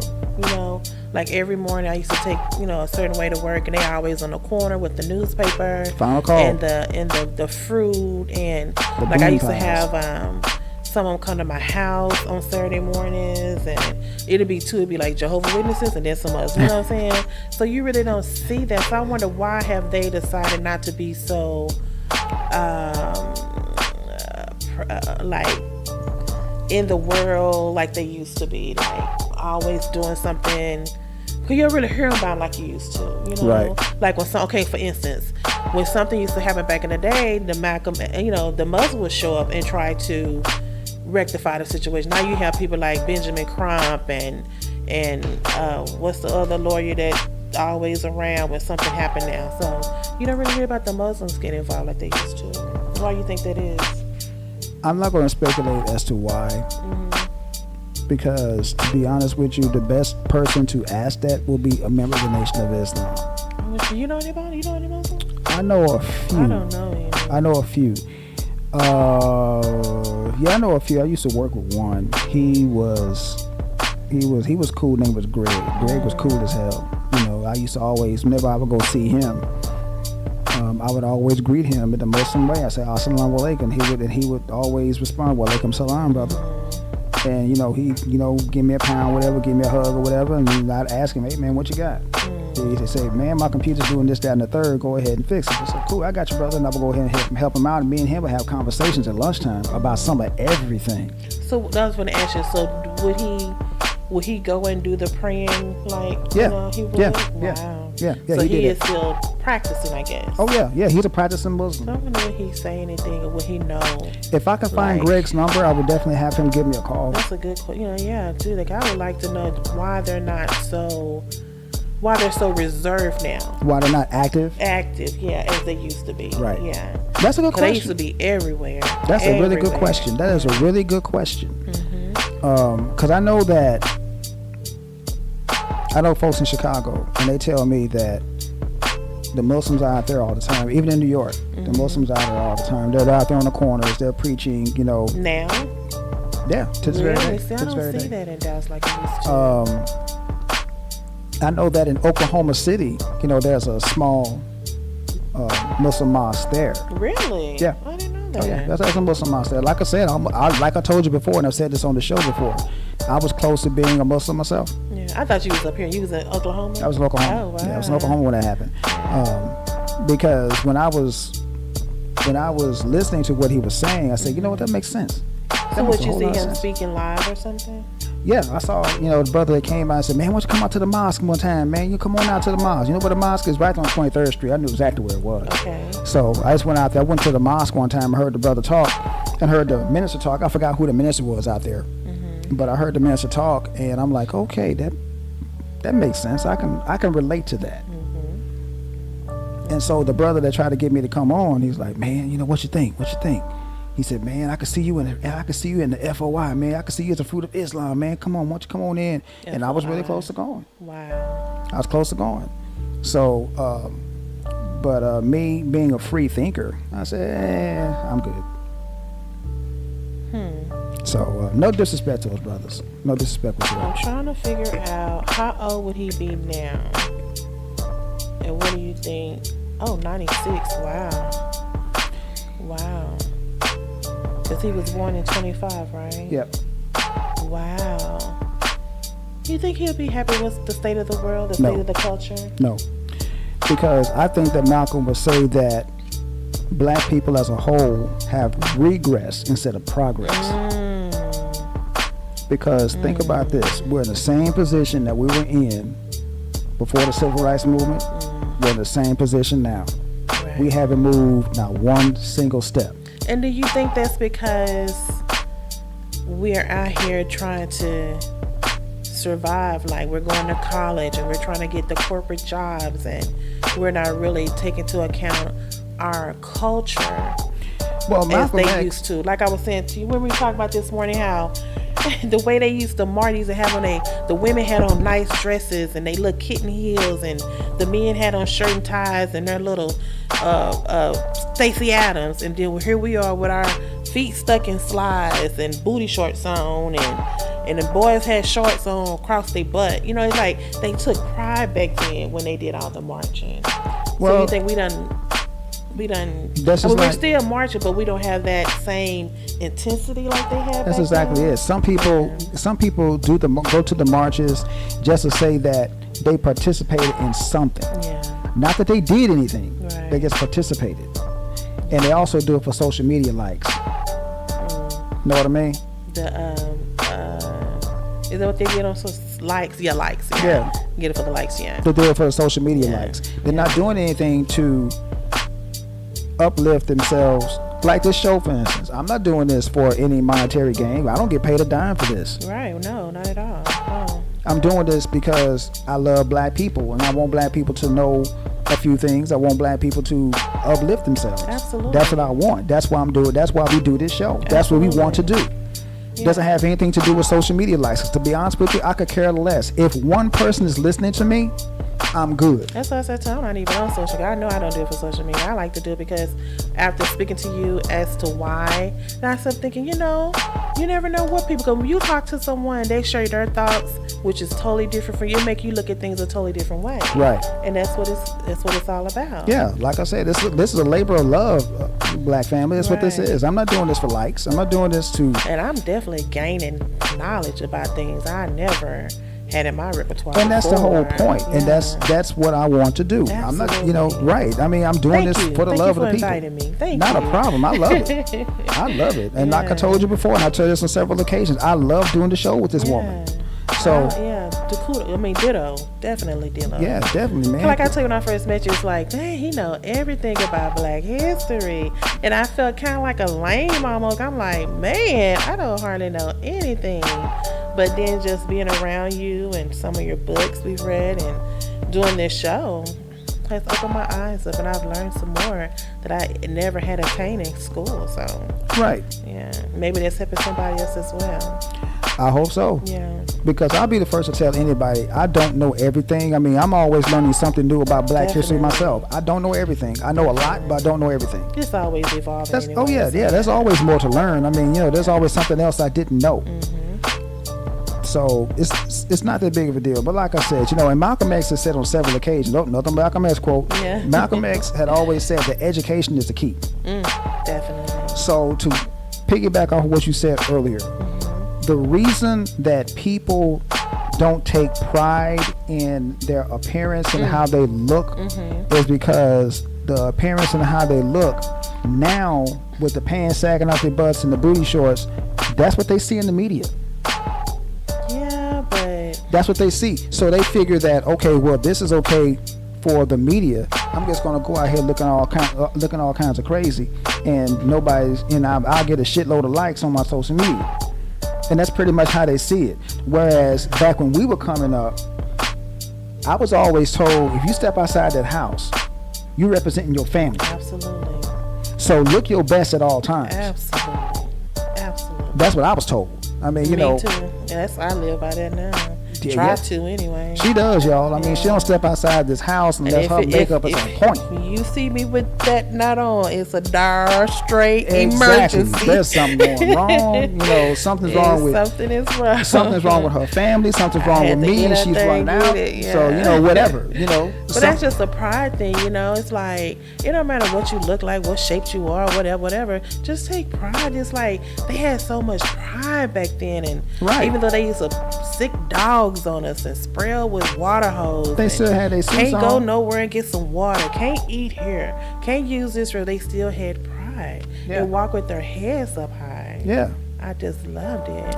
Well, the whole thing about pride, and we'll talk about this on another show, because it's a very interesting subject. Definitely. Malcolm X stated that whenever he was part of the nation, that every member of the nation had to come out. They had to make sure their pants were ironed and creased. They had to make sure their shirt was crisp. They had to make sure their shirt was clean. Had to make sure that every single thread on them was pristine, because they're representing the Nation of Islam. They want to give somebody something to look at and say, okay, I like that brother. I'm going to look up to him. So nowadays, that's not put out there like that. I mean, the Nation of Islam still does that. But I have yet to see a Muslim looking tacky. Definitely. Ever. Yeah. Those brothers come out, they got their suits on, they got the bow tie on, everything is crisp and pristine. You know, sometimes you just want to just take a pile of dirt and throw it on just so they can look messed up a little bit. But damn, cut your hand on their creases. Oh my God, you can slice bread with them. Yeah, definitely. So, but like I said, man, that's the whole pride thing. What would happen if we go back to that? What do you think it happened? If you can't leave your house unless you just... I think it should go back to that. I'm being honest with you. I think it should go back to that because I like that. Me too. Now, don't get me wrong. This last year now, I've been wearing t-shirts and sweats, but that's another thing. That's something completely different. But normally when I step out, I try to be decent. I just... You got to take pride, regardless of what you see in the media or whatever. Just do it for yourself. Yeah, I know we have those people that try to do the fashion trends and, you know, keep it with the times. But sometimes, do it for yourself. Do it for your family. Do it for your legacy. Exactly. You know? If you have children, show them what to look up to. Absolutely. I mean, show those people right there, man. Say, look, listen, don't go outside this house unless you're looking right, because you're representing me. Yeah. You know, and that's another thing. My mother always told me that the second I step outside the house, that I represent my mother. I don't want my mom to look down on me and say, dang, my son look like crap. I don't want that to happen. Yeah. You know, and like I say, I don't want to step outside the house and we bump into some of our friends and they calling you back talking about, oh, Michelle, what the hell going on with Reggie? Right. He look like shit. He ain't had his hair cut in about 3-4 months, and he looking got the nappy fro going on and boogers hanging all off his nose, and you know. If I ever get that phone call, I say, well, girl, you know we not together. I don't know who he with now, but she need to be shot. No, I'm just kidding. But now you just gotta do that. Sometimes you gotta tell her, hey, no, what's up? No. You need $5 to get a haircut? Okay, you know, something. But like things happen, but all the time. If it's nothing going on, just take a little pride. Yeah. Let's go back to me. Let me ask you this. So, you know, I think he kind of sensed that day when he was going to give that lecture at the Audubon Ballroom. He had to, I think this is what I got from the movie. He felt like something was going to happen because after they bombed his house. Do you think he honestly went into it not knowing the future of his children and wife? Like, would they come back and try to do anything with them, do anything to them? Or was it just he was just trying to take it all in himself? Malcolm X and Dr. Martin Luther King had a secret meeting that nobody knew about. And they were trying to get on the same page so that they could do a little something when it came to black pride. Okay. And to the perpetuation of black people and all that good stuff. Okay. They came to one agreement. They both have the same agenda. They just had different ways of going about that agenda. Right. Mm-hmm. And Malcolm told Martin, he said, well, At least we can agree on one thing. We're both dead men. I don't know. If I know my fate was any day now, And I'm just out here trying to do something good. I'm not out here robbing and stealing. I'm doing something good. And just know my fate is day to day. Oh my goodness. But look at who you're doing the good for. You're doing the good for people that are considered second-class citizens. Because it's still in the Constitution that black people, descendants of American slaves, are considered 3/5 of a human. Right. Yeah. That's still in the Constitution. Yeah, it is. Which means we're second-class citizens. And people treat us as such. And we done pretty much done invented everything in this world. Pretty much. But Exactly. we're considered second-class citizens. And we're second-class citizens. Always have been. That's just the way it is. Can it be a law where they can go back and revise these laws and this Constitution and this? Well, that's what amendments are for. Rules That's and what amendments to the regulations. Constitution are for. So to correct a mistake that was done in the Constitution. There have been several amendments to the Constitution. They can still amend it if they want. Well, I said no disrespect to the LBQT and Asians, but yeah, you guys need some service too. But let's go back and correct the law what we consider second-class citizens. Let's revamp that one. You know, goodness, I don't know. It's just Well, let me just say once this. you think about it, it's so disheartening too. Well, let me say this about the alphabet people. Before I say that, let me go ahead and put this out there. I am not homophobic. I never have been. I never will be. Me neither. I don't have nothing against Not at all. somebody being homosexual. That's your business. Right. But the reason I have an issue with that particular subject is because they want people to care about what they do in the bedroom. I don't care. Let me tell y'all something. And I'm just going to be real about this situation. I don't give a damn who or what another person is sleeping with. I don't care. Do you care? I definitely don't. Exactly my point. I definitely don't. So keep your sexuality to yourself. We don't need to know that you gay. That's your business. I don't care. Good for you. Right. Yeah. I mean, that's my only deal. And I've always said that. I mean, nothing against gay people. If you gay, okay, more power to you. Yeah. Yeah. Shit. I could care less. But, but don't sit up here and say, hey, I'm gay. But they get so much now. It's just like, I know, and they trying to talk. I think I read earlier where the civil rights movement is getting tied to so much other stuff Than it was originally. That it was originally, made for, more or less, for lack of better words. Pretty much. And we still haven't came up to 100% of getting everything that we were supposed to be. And we're not going to get it. We're not going to get it because everybody else is trying to co-opt into our movement. And that's part of the problem. Is it co-op or are they piggybacking? No, they're co-opting it. They're co-opting it. That's exactly what they're doing. They're co-opting it. They're trying to take it over. They're trying to take it over. I just said it's like they coming out on top way more than... Exactly. They're taking the system over. They're taking the whole thing over. And that's part of the problem. That is part of the problem that we're having right now, is that they're taking that over. Right. Which is another reason why we have podcasts like this one. Right. Definitely. So... Keep you informed. There you go. Informed. There you go. You hit the nail on the head right I there. read that like last week about the Asians and this week about the... I'm like, when are we going to get anything? It's just like we still... That little hamster in the wheel, still fighting for the same thing. I was looking at a documentary the other day. It was on PBS talking about the black churches. Yeah. And one of the professors there was talking about how that many years ago, it's just a different color and we're wearing different shoes and shirts now, but it's the same old dance. Nothing has really changed. It's still, we still fight for the same. And whoever said that said it correctly. We're still fighting the same. I'm going to read a quote, and I wrote that quote down. It just stuck so hard to me when I was looking at it. The most disrespected person in America is the black woman. Oh my God. And so that's why I'm saying, even though I know Malcolm and Martin was fighting for us all. Yeah. Black people as a whole. Yeah. Black people as a whole, but that's a strong statement. That's just... I agree with that statement because I'm just going to be honest with you. I don't believe in disrespecting black women. I never have. I will go out of my way not to call a woman a bitch or a hoe. because that's disrespectful. I have a mother. I love my mother. Yep. I have you, my fiance. Your sister. I have my sister. I have countless female cousins. Yeah. Daughter. I have a daughter. Yeah. If somebody was to call either one of those people out of their names, this little 5'6.5" black man will be ready to kick somebody's ass. I know we as women, we do that. Hey, girl, I just don't. I don't know. I just have an issue with it.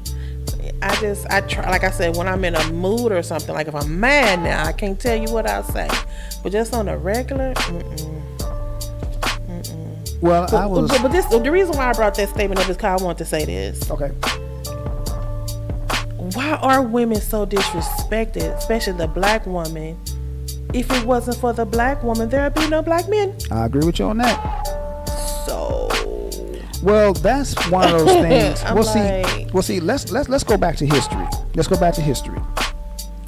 In Africa, before the white man came, black women held rulership posts. There were black queens. There were black chiefs. There were black generals in the armies. Black women generals in the armies. That's where the myth of the Amazon woman comes from. Yep. It's from black women. Yeah, I remember that. They told me, girl, you'll be royalty in Africa. I want to go to Africa then. Yeah. But the thing of it is, as a matter of fact, my favorite Marvel movie, The Black Panther, who was head to child security? Black women. Black women, yes they were. Yes, So- they were. So with that said, then when the white man comes around, what did they do? They started raping black women. Just because they could. Disrespectful. Just because they could. Yeah. So the black man sees this, and it's a learned behavior. Right. So I was always taught to respect a woman no matter what. No matter what. That's what I was taught. Right. Now I know we can get out of hand. Now women can get out of hand. We can get out of hand, but hey, still. that's a given. That's a given. Dial it back a little bit, brother, though. I agree with you on that one. I agree with you on that. Some women can be disrespectful, and some women will get up in a man's face trying to be a man, and then when that man knocks her ass out, all of a sudden you beating me up. Right. Well, you put yourself in the man's place. I don't condone that by any stretch of the imagination, but ladies, I'm telling you, if you don't want to get knocked out, don't buck up against a man. I don't care how small that man is. That is still a man. That's what I always say. I don't care what he look like. He will still be stronger than you. Exactly. I don't care if you Ronda Rousey or what's the Muhammad Ali girl. Come on, Layla Ali. Yeah. This is still a man. I think they still can get knocked out by a man. Exactly. That's my whole point. This is still a man. Yeah, that's still a man. Yeah. So don't get it twisted, ladies. I've had to prove that to several women. Look, I'm still a man. I don't care how small I am. I'm still a man. I haven't tried that because I Thank know God. my place. Thank God. But like I said, it's that's what you got to do. Don't disrespect. I mean, if you want to be respected, don't disrespect that man. Right. But that goes along the lines of what I was saying. A lot of it's all about, that's a learned behavior. Yeah. That's why black women are so disrespected, because we were taught to disrespect black women. Now, that need to be changed too. I agree with you on that. But go ahead. Let's go back to hip hop for a minute. Now, everybody knows about the song WAP, or WAP, what you want to call it. WAP. Right. To me, this is just me talking. That's disrespectful to women. To me. And I'm going to tell you why. Okay. You mean to tell me that the only thing that a woman has to offer somebody is some WAP? That's it? That's disrespectful to women. They have so much to offer other than what's in between their legs. Ooh. That's just how I see it. Yeah, but You got some wet ass, no, man, come on, seriously? what they're saying is they telling you what she had. That's not what she has We don't to need to know offer. that. No. She just telling you what she got. We don't need to and know she's that. proud of it. We don't need to know that. Same thing about y'all. Let us find that out. Again, that goes back to what I was saying. It works both, and I agree, that works both ways. Yes, sir. If the only thing you have to offer a person is what's in between your legs, you don't have much to offer. Well, she just let you know what she got, and and take out the minimum. You gotta do all that conversation trying to find out what she got. Well, she's telling you up front that she has. I don't need to know that. I don't need to know that. I'll figure that out later on down the line. I don't need to know that. So if you met someone, that's all she talked to on the first day, you won't date her again? I'm done. Really? I'm done. That's all you got? You won't be tempted to find out? Nope. Oh, no. Because I look at it like this. If she's talking to me like that, how many other dudes she talk to like that? That's my view. Oh, so you don't want to be in her body count? There you go. If you don't get out of here. There you go. Well, I mean, in the instant when I first heard, I was like, what you talking about? Yep. But, some women, I am woman, hear me roar, Well, I don't have a problem with that. Femininity. I don't have a problem with a woman being proud to be a woman. Okay, by all means, sister. Hey, roar all you want to. Roar like the MGM lion. I don't care. Oh, Lord.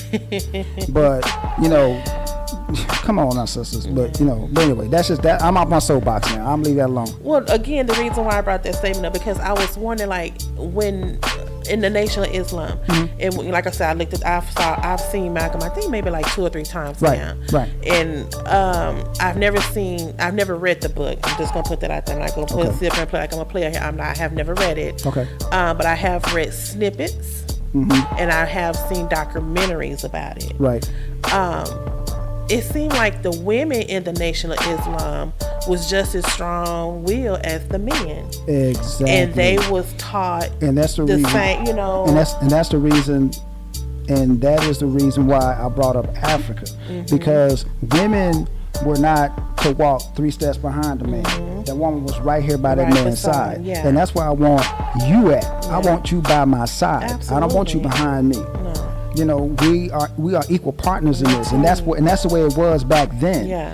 It's just that once they started messing around with white folks, that's when the whole narrative changed.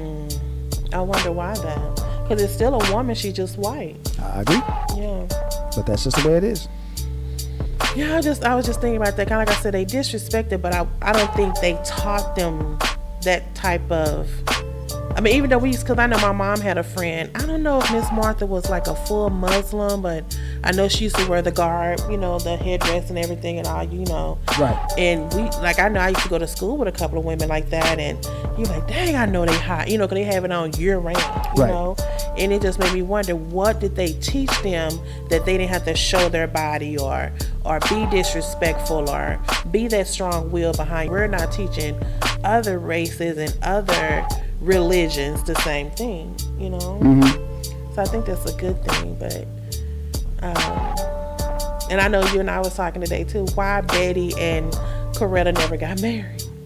How can you yeah, that was a good subject. Yeah, that was a good conversation though. I mean, how can you marry somebody else and your husband was Malcolm X, right, or your husband was Dr. King, right? Be like, brother, my husband got a street named after him. He got schools named after him. I mean, come on, what you got? He in history, baby. Yeah, what really you bringing to the table? Yeah, what you got? I mean, come on, man. You ain't got nothing to offer me. I just wonder why neither one of them never. I mean, like, I don't know if they did or not, but I haven't heard anything. Have you? No, I don't think either one of them got remarried. I mean, I guess I know Coretta Scott King didn't. I know that's a big shooter field. You think? If that was you, if you met Betty back in the day, would you try to date her? No, I sure wouldn't. Why not? You don't think you can? That's standard. That's standard, man. Because that bar is set high. Because Malcolm is way up here. Here I am, way down here. Yeah. I mean, come on, man. The standard is too damn high. Yes, it's way too high, man. There's no way in hell I wouldn't be able to do it. And you never heard nothing negative about them at all. No, you wouldn't. Nothing negative about them. So it's like good men with good legacies. Yeah. Good men with good legacies. Exactly. I mean, like I said, Malcolm was one of my heroes. If I had a Mount Rushmore of civil rights heroes, Malcolm would be number 1. No disrespect to Dr. King, but Malcolm would definitely be number 1. Dr. King number 2. Marcus Garvey more. Oh wow. Oh, you thought about this before? Oh yeah, no doubt about it. Wow. So what? How old was he when he was assassinated? He was in his 30s, I think. 30? Wow. Yeah. Wow. And to be so prolific and so profound. He was self-taught too. 39. No, I was just gonna say, because in those 39 years, because I read that he dropped out of school and was like a little what they call a thug. Yep. But then he was self-taught, all this mannerism and fortitude and just willing to serve. God. Yeah. Where did that come from? Well, that comes from determination and discipline. Well, you did tell me something about his father. That his father was a Garveyite. Yeah. His father followed the teachings of Marcus Garvey. Right. And okay, so is Malcolm kind of? I've never studied Marcus Garvey, but is Malcolm ideologies on the same line as Marcus Garvey? For the most part, yeah. Okay, so maybe that's where he. Well, see, I would say, moving the table. I would say that Marcus Garvey kind of screwed up. I would say that Marcus Garvey is pre-civil rights movement because Marcus Garvey was on the Back to Africa movement. Oh, okay. So that's pre-civil rights. Okay. And we're gonna go back further than that. Nat Turner was pre-civil rights. That's slavery. Okay, yeah. So that's before Harriet Tubman, pre-civil rights. Definitely. So with that said, that was kind of like the blueprint of what the civil rights movement blossomed to be.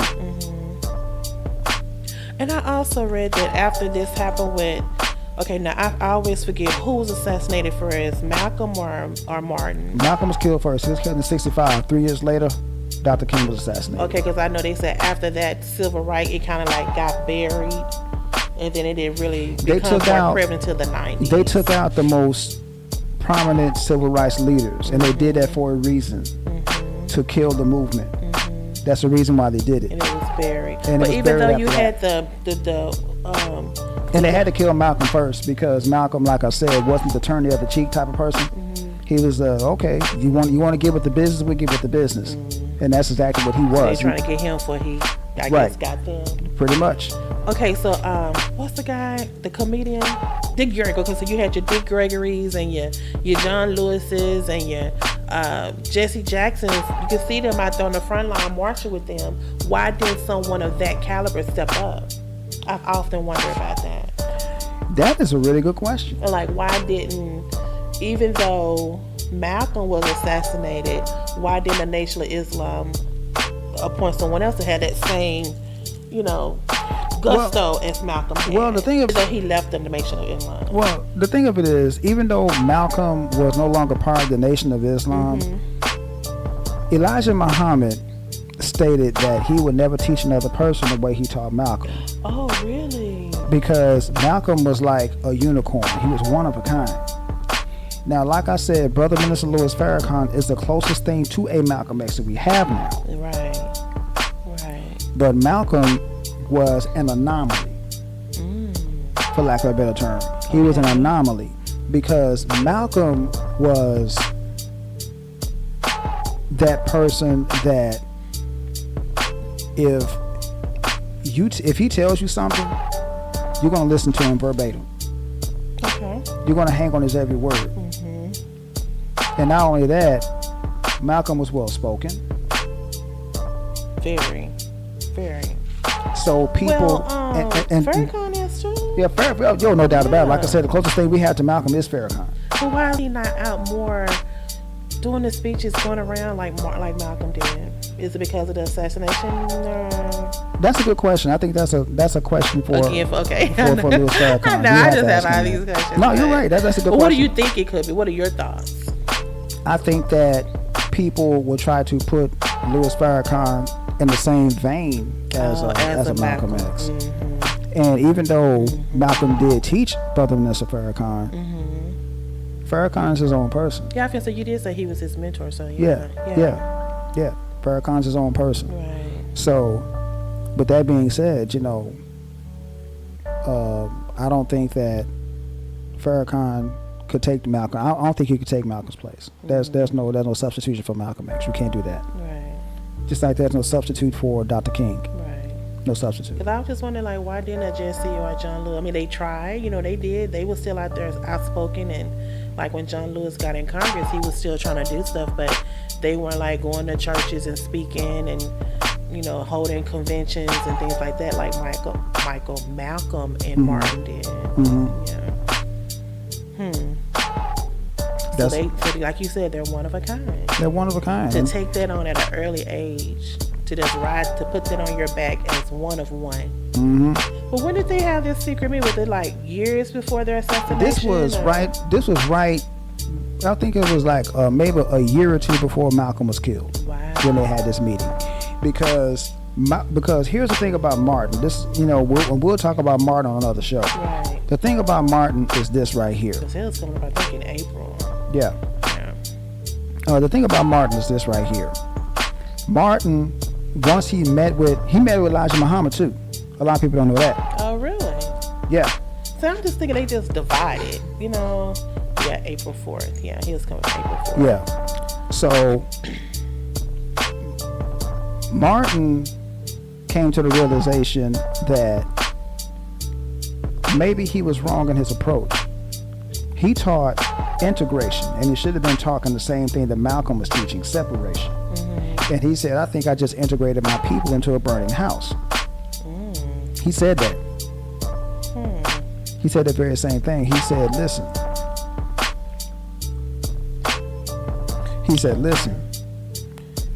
I don't think that my way is the right way. That's why he talked with Elijah Muhammad. That's why he talked with Malcolm X. He said, well, I think I need to redo my approach. And when he did that not long after he met with Elijah Muhammad is when he was killed. Dr. King was. I know, like I said, that documentary that I watched is talking about the black churches. It was so funny how Malcolm and Martin would go to these churches and try to, especially like doing all the bus boycott and things like that. They'll go to these different states and encourage black people to get out there and march and stand your ground and hold true to your convictions. Then next day when they left, the church would be burned down. Yeah. And they treated us so bad. Why? Okay, burning down a church is what? I know you send a sign, but they can rebuild, right? So it's like, why did you burn down those churches like that? Right. And then the one with the 4 little girls in it. Oh my goodness. That's some hate right there. I just probably would never understand. Now I've always had this question right here. They keep saying that black people are dangerous, this, that, and the third. What? So here is my question. When was the last time you heard about the Nation of Islam blowing up a church for the white people? Right. When was the last time you heard about the Nation of Islam burning the crescent and the stars in somebody's front yard? Right. When was the last time you heard about the Nation of Islam dragging somebody out of their house and stringing them up on a tree? Absolutely. So how does that even equate that they're dangerous compared to what, KKK, Proud Boys storming the Capitol, other groups, what is it, Quanon, what is it, Quanon? I don't know what that is. Some of the stuff they said and produced, how is that even equal? It's not. It's not. You really can't compare it. And I know you had said this on a previous show too. I think it was either you or Leslie said, even though black people have the tendency that we could do it, we always end up being the peacemaker. Yeah. Like, man, let's talk about doing something that we don't never just go out there and be like rah rah rah. Well, see, for the most part, and Malcolm said this too, black people for the most part, we're very peaceful. We always have been. We accept everybody. That was the biggest problem that we had. I mean, it's a good thing, but it can also come back and bite you in the ass. Yeah. Because let's go back to Mother Africa. Look at Africa now. It's in turmoil because they started fucking around with white people. Wow. The governments are corrupt. There's not very many governments on the continent of Africa that haven't had their hands tainted with white money or white blood. And that's another reason why I like the movie The Black Panther, because it gives you a glimpse of what Africa could have been that white folks had to stay out of. If you just stayed this, yeah. Well, I wonder, like, even though it was so many years ago, it amazes me how the rhetoric that Malcolm and Martin was presenting to us is so prevalent now. you think they were just like, did they like foresee it, or were they just ahead of their game, or does it just show that we are stagnant? We haven't moved the needle at all. Like, to go back to the question you asked me earlier, that's pretty much in the same vein.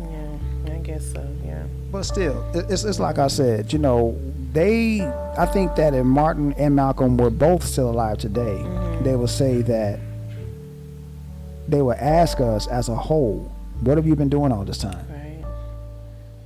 We haven't moved the needle, now what's up with that? Well, we do have those ones like my girl Stacey Abrams and others that they're trying, but it's like it's not, I guess, resonating. Yeah, good word. It's like you can tell those ones out there doing it, putting themselves in harms per se, trying to make a change, but it's just not as grand, more or less, as it was with Malcolm and Martin. Well, yeah. But like I said, you got Minister Farrakhan. He'll come out because Savior's Day is getting ready to come up. That's a matter of fact. What is that? Savior's Day is whenever they celebrate the life of Minister Farad Muhammad. Oh. The guy that started the Nation of Islam. Okay. So I was invited. It was in Chicago, I think. Yeah, I was invited to one of those, and I would have loved to have gone, but as luck would have it, I didn't have enough leave saved up, and I wouldn't, it would have been cool. I would love to have heard Minister Farrakhan speak right there in person. Right. Like I've seen him on TV. He's a very prolific speaker, and he make you think, and that's what he's supposed to do. And even though people think he's anti-Semitic, think he's the devil, and he's not. But even I looked at him speak before, and I didn't get nothing. Like I just felt like he was just trying to give us another way of looking at things, and in retrospect, more or less continuing on the legacy of Malcolm X and what he was trying to portray that. Right. Yeah. I never think he was a devil or trying to brainwash us or anything like that. Oh no, never that. Even though I can honestly say this, I respect Minister Farrakhan. I love Minister Farrakhan's one of my heroes. I don't agree with everything he says, but you're not supposed to. No, not with anyone. No, not with anybody. You can't agree with everything everybody says. Yeah. But because it's just like Rodney. We looked at church this morning, just like Rodney was saying this morning. Everything in the Bible, even he said that he's our minister. He said there's not, can't agree with everything. Exactly. So, you can't agree with everything somebody says, man. But that goes without saying. But anyway, man, this was a really good show. It was. Oh, we didn't give the number. I wonder if anybody wanted to call in today. Well, yeah, we can still do it. Okay. The chat line number is 469-638-3459. Again, 459-638-3459. If anybody would like to call in and chat with us about the subject today, or chat with us about anything, that is the number to utilize. Okay, let me go ahead and put this up real quick because I forgot to turn it on. I really did. Okay. So if anybody tried to call in, because if anybody tried to call in, they wouldn't get in. So, sorry about that, y'all. You ain't even got it open. Sorry about that, y'all. I apologize. This was a heavy topic. Like I said, when you said the Malcolm X assassination, very informative. Very informative. Yeah, I mean, that. Malcolm is one of my heroes. Like I said, I've always been the kind of person to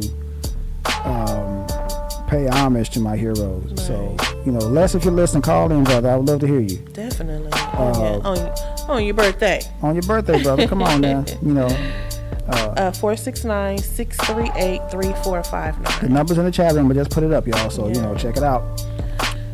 If anybody wants to call in, if you just listen just to call in, man, just call in just to be calling in. We don't care. So if anybody will come to you like, I heard you say that Malcolm is your hero, why? What would you say? I say because Malcolm is the epitome of black pride. Oh, wow. Plain and simple. Wow, that is And deep. Another thing about Malcolm and Martin, their message resonated into the comic book realm. Let me explain that. Really? The comic book title, The X-Men, was based on Professor Xavier, who was the leader of the X-Men. He was based on Dr. Martin Luther King. Okay. Magneto, his opponent, who was also a friend of his, was based on Malcolm X. Oh, wow. Because you got these mutants, and everybody hates the mutants because they're different. Right. Mutant, go home. Mutant, stay where you at. You belong with your own kind. Sound familiar? Oh, okay. Sound familiar? Yeah, very. Professor X was more or less turn the other cheek and learn to love these people. Whereas Magneto was like, F them. They come up in my face, I'm going to hurt them. By any means necessary. By any means necessary. So, that's just a little bit of history for y'all.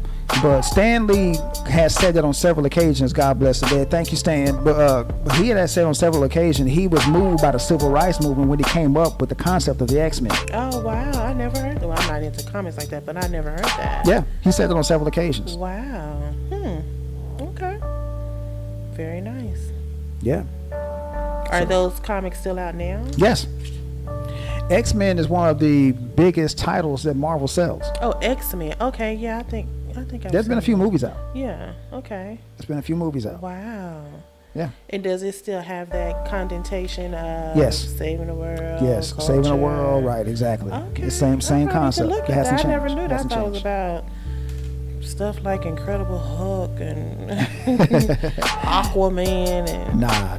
I never knew that about X-Men. Okay. Nah, that's what it was about. That's what Stan Lee based that whole concept of the comic on was the X-Men. Wow. So you said he's passed on? Oh yeah, Stan Lee died a few years Who's ago. doing it now? Who's keeping the legacy going? I don't know, to be honest with you. I But think they're keeping in that same realm that he thought. yeah, of. the books are still written the same way. I mean, for the most Wow. part. So Nice. they haven't that hasn't changed. So Okay. Very good. Good show. Oh yeah, don't like anybody Very gonna call in, but that's informative. okay. Maybe we'll catch y'all next time. That's Definitely. cool. That's cool. We'll catch y'all next time. Definitely. But anyway, this was a really, really, really good show. One of our was. better ones, I Very think. informative. So yeah. So maybe we need to do the same thing for MLK in April. No doubt. Yeah. No doubt. We'll go ahead and make a plan to do that. Say it again. Malcolm X, Martin Luther King, Harriet Tubman. My Mount Rushmore of civil rights leaders: Malcolm X, Dr. King, Marcus Garvey, Marcus Garvey. Harriet Tubman. Okay. Is it 4 or 5? 4. 4. I'm going to have to think about that because I never thought about that like that. Yeah, those are my top 4. Mine will probably be all women. As it should be. As it should Because be. you know how I am. Exactly, as it should be. I'll try to sneak Stacey in there for sure. I don't know. I just have a girl crush on her because she just, like the other day, she was talking about how the GOP is trying to prevent certain voting in Georgia. Yeah, I heard about that. Like about the, how they have the... Right. They're trying to, it's called voter suppression. Yeah, voter suppression. That's pretty much what it's crazy. called. Because like right now, let me tell you the reason why I'm going to go ahead and say the liberals and the Democratic liberals, the reason why they're trying their best to do so much for immigrants is because they're trying to win the election without the black vote. Because they're seeing now that black people are seeing through their bullshit. They see that now. So wait a minute, we can't fool them for too much longer because they're starting to grow a brain. Right. So what they're trying to do? With that. Hey, it is what it is. But like I said, they're trying to win the election without the black vote, and that's why they're doing what they're doing. That's why they're doing so much for immigrants, because they see now that black people are starting to see everything for what it really is. Why it's always us? If somebody can just explain that to me, I think I'd be okay. Well, you gotta take under consideration the road to the White House goes through the black community. Exactly. Everybody knows that however black people vote, that's who ends up getting it. If we don't vote for the Democrats, guess what? The Republicans are going to win it. Definitely. And if we do vote for the Democrats, guess what? They're going to win it. Right. So it just depends on how we vote. So why try to eliminate it? We're going to get in there anyway. Because they want to eliminate the dependence on black people. They want to eliminate that. That's why they're doing so much for the immigrants. So that way they say, okay, if we do this for them, maybe they'll jump on our side and we'll be okay, and we won't need the black vote after that. Wow. That's their thinking. Unbelievable. Well, shout out to Stacey for holding truth in her her stance and trying to get us educated. I thought you and wanted to don't let us know what they're trying to do and try to make us be aware. Vote, people. Don't let it happen. Get out there. Don't turn away. Go to the polls. It's voter suppression. Yeah. I would honestly say this. Now, even though I didn't vote this election, I am not an advocate of not voting. Right. Definitely. Okay. Let me get that right. Let me get that straight right now, because a lot of people, when I told people that I didn't vote this election, they're looking at me like I had AIDS. Oh no. Like, what? Well, you know, didn't some vote? people do say you didn't vote. You're part of the problem. Exactly. I've heard that several times over. Yeah. I've heard that several times over. Right. You're disrespecting your ancestors who No, took I'm it on not. their back No, to I'm get not. us the chance to vote. Yeah. Yeah, I've heard that. I've heard I've heard all of that. I've heard all those things. Yeah. But I didn't vote because I didn't have a dog in the fight. I've heard that. That's the reason why I didn't vote. I don't like Biden, and I damn sure don't like Trump. So, what am I voting for?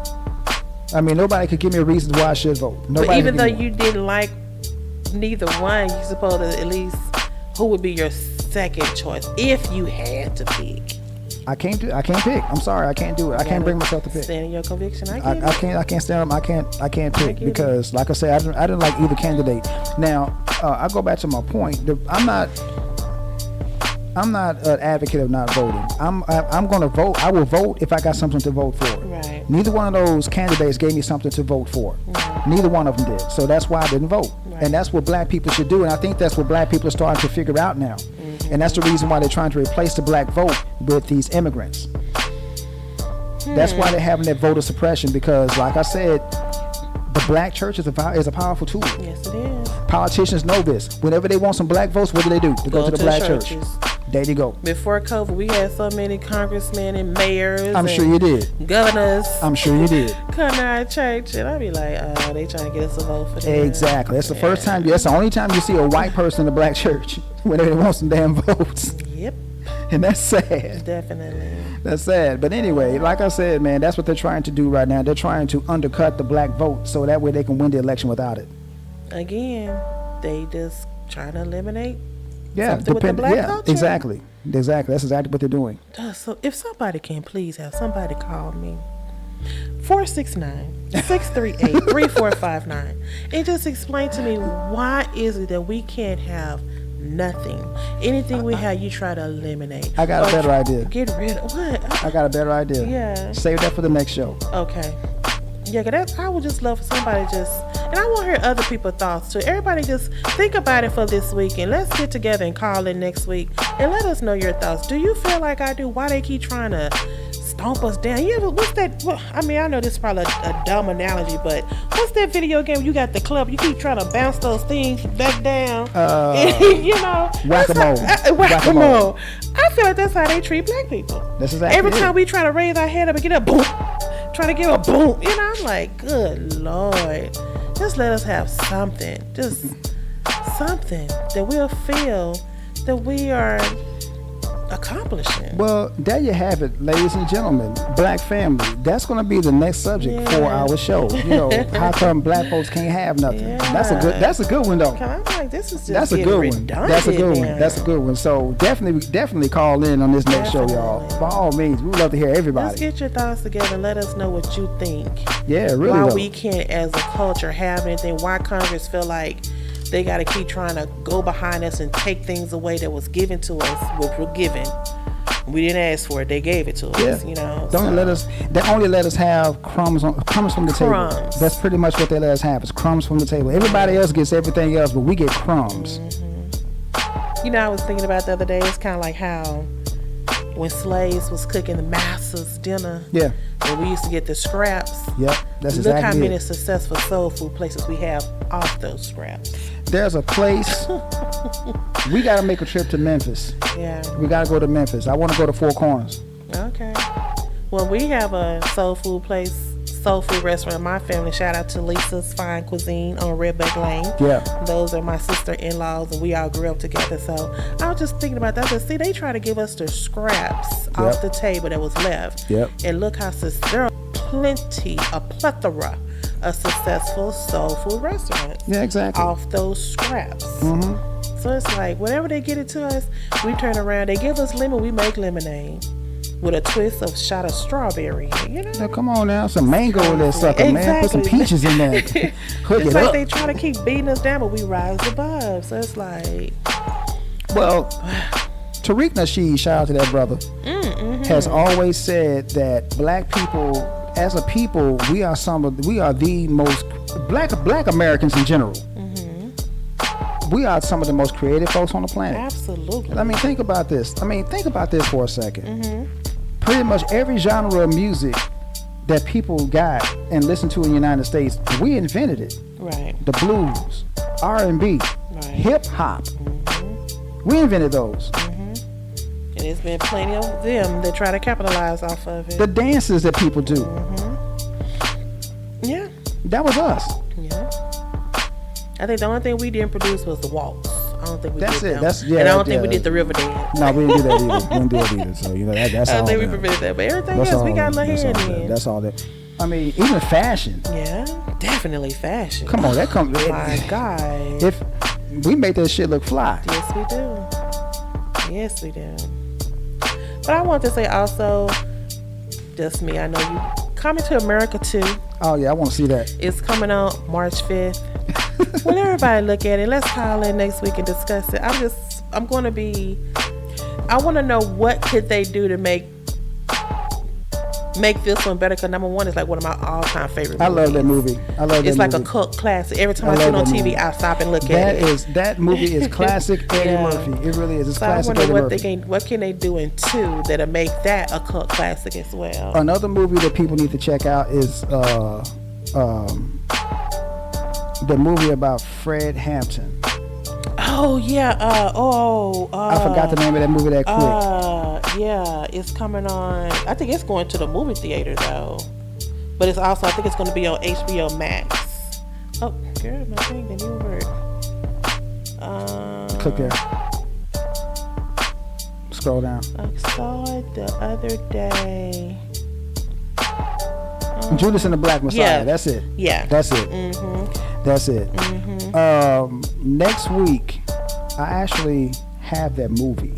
Yeah, I have this movie. I have that movie. Okay. Yes, I have that movie. Okay. I will have to bring it here so we can watch it. Is it already out? Yes. Okay. I have to bring it here so we can watch it. I thought it was coming on this weekend as well. Judas and the Black Messiah. Definitely. Definitely check that movie out. Maybe that'll give me an insight to why we can't have nothing. Let me tell you. I can honestly tell people right now. I haven't seen the whole thing because I want to see it with my baby over here. Okay. But from what I've seen of it, it's a really good movie. Okay. It's a really good movie from what I've seen. Nice. Okay, so that's 2 guys. If you can look at this, the what is it, Judas and the Black Messiah, and also Coming to America too. I like to get people's opinion of those 2 because they're part of the culture, you know. No doubt. Yeah. No doubt. So, well, good show, Mr. Reggio. A good show, Miss Mimi the Lady. Thank you. Really good show, man. Definitely. So hopefully next week, what the subject we'll have is how come we can't have anything. That's going to be a good show, I think. And I would love to hear people call in. Definitely. To hear their opinions about what's going on. Les, Marvin, by all means, y'all. I definitely want to hear from y'all. Definitely. Co-host. Oh yeah, Dexter too. Haven't heard from y'all in a while. I know it. Dexter too. Want to hear from you too. Yeah, so definitely hear from all of y'all. If I can get her to call my cousin Kim. Definitely Kim. Yes. I would definitely love to hear her. Yes. But yeah, Black family, we're gonna go ahead and wrap this one up. So don't forget to hit that like button. Subscribe button. Hit that little bell so you know when we're gonna come back on. And thumbs up. Come on, y'all, like this stuff, man. Yes, we got 2 likes already, man. Let's get that thing up to 100 likes if we can. Nice. So, but yeah, everybody, come on in and check the show out. We were out for a minute, but guess what? We're back. Yeah. So, and we're gonna have a whole bunch of improvements coming up here too. So, y'all be ready for that. And you saw the little intro video that I did. I'm going to make that a little bit better so we can have a little bit of an intro going on, but we're definitely going to be doing some big things here, so everybody stay tuned. We're doing some big things here, and I think what we have is a good thing. Yes, we do. So y'all check y'all stay tuned, man, because we're gonna have a monster of a show next week. So how come black people can't have anything? Right. I'm definitely gonna do my homework on her. Definitely, man. I might call somebody and ask. Let me ask you a question. Please. Hell, I might call some of the older people in my life. I got a really good idea. Them. I got a really good idea. See if Mike can call in. Okay. I would love to hear his opinion. I know Mike will have an opinion. Yeah, definitely. So, yeah. Let's talk about stuff like this all the time. Even Angela. See, have her call like in. this. God, I wish my dad. Oh, Lord, can you have my daddy come in next week? I'm not trying to disrespect nobody. I'm not trying to disrespect the dead, but God, I wish I could get my dad's opinion on that. Man. And my daddy was very vocal on things like this. As he should be. It might be some cussing. Hey, I'm cool with that. He will definitely tell you straight say up. whatever you want to say, however you want to say it on this platform. I don't care. I cuss on him myself, damn it. You know I don't care. But shout out to Malcolm X for giving us, even in you've been gone this many years, we're still in awe of your fortitude and your service to us. Yes, indeed. As a one man taking this on your shoulders, leaving behind your family, but leaving behind an amazing legacy. So kudos to you, sir, and we thank you. And like I said, Malcolm, I hate doing book reports. I really do. But I did a report on Malcolm X, and I got an A+ on it. Wow. And a white teacher gave it to me. I didn't say it was a white teacher. A white teacher gave it to me because he said, you got everything in here. And first thing he asked me where I get my information from about Malcolm X. And I told him, I said, I read his book, The Autobiography of Malcolm X. Wow. And he said, okay, that makes sense because you really got deep into what Malcolm was about. Wow. And that's honorable. I said, Very thank honorable. you. I said, thank you. And he gave me an A+ on it. Nice. And I hate doing reports, y'all. I really do. I hate doing them. But, I did that one. But anyway, y'all. Good job. Well, next week is on. Can't wait. I'm excited. I can't wait myself, I'm excited every time. I'm really excited because I want to just know people's thoughts because the world is changing. You can see that it's changing. No doubt. But is it moving? Yeah. Is it moving? Are we progressing? Exactly. That's an even better question. Yeah, are we progressing inches? Are we progressing millimeters? Or are we progressing, period? That's exactly. That's the deal. Because some people say, I think we've progressed a little bit. What's a little bit though? Yeah, what's a little bit to you? Yeah. That'd be a question. What's a little bit to you? Right. So all right, darling. So I guess we're gonna wrap this thing up. Yes, sir. All right, y'all. So in the meantime, I am Reggio. And I am Mimi the Lady. And we out, y'all. Bye.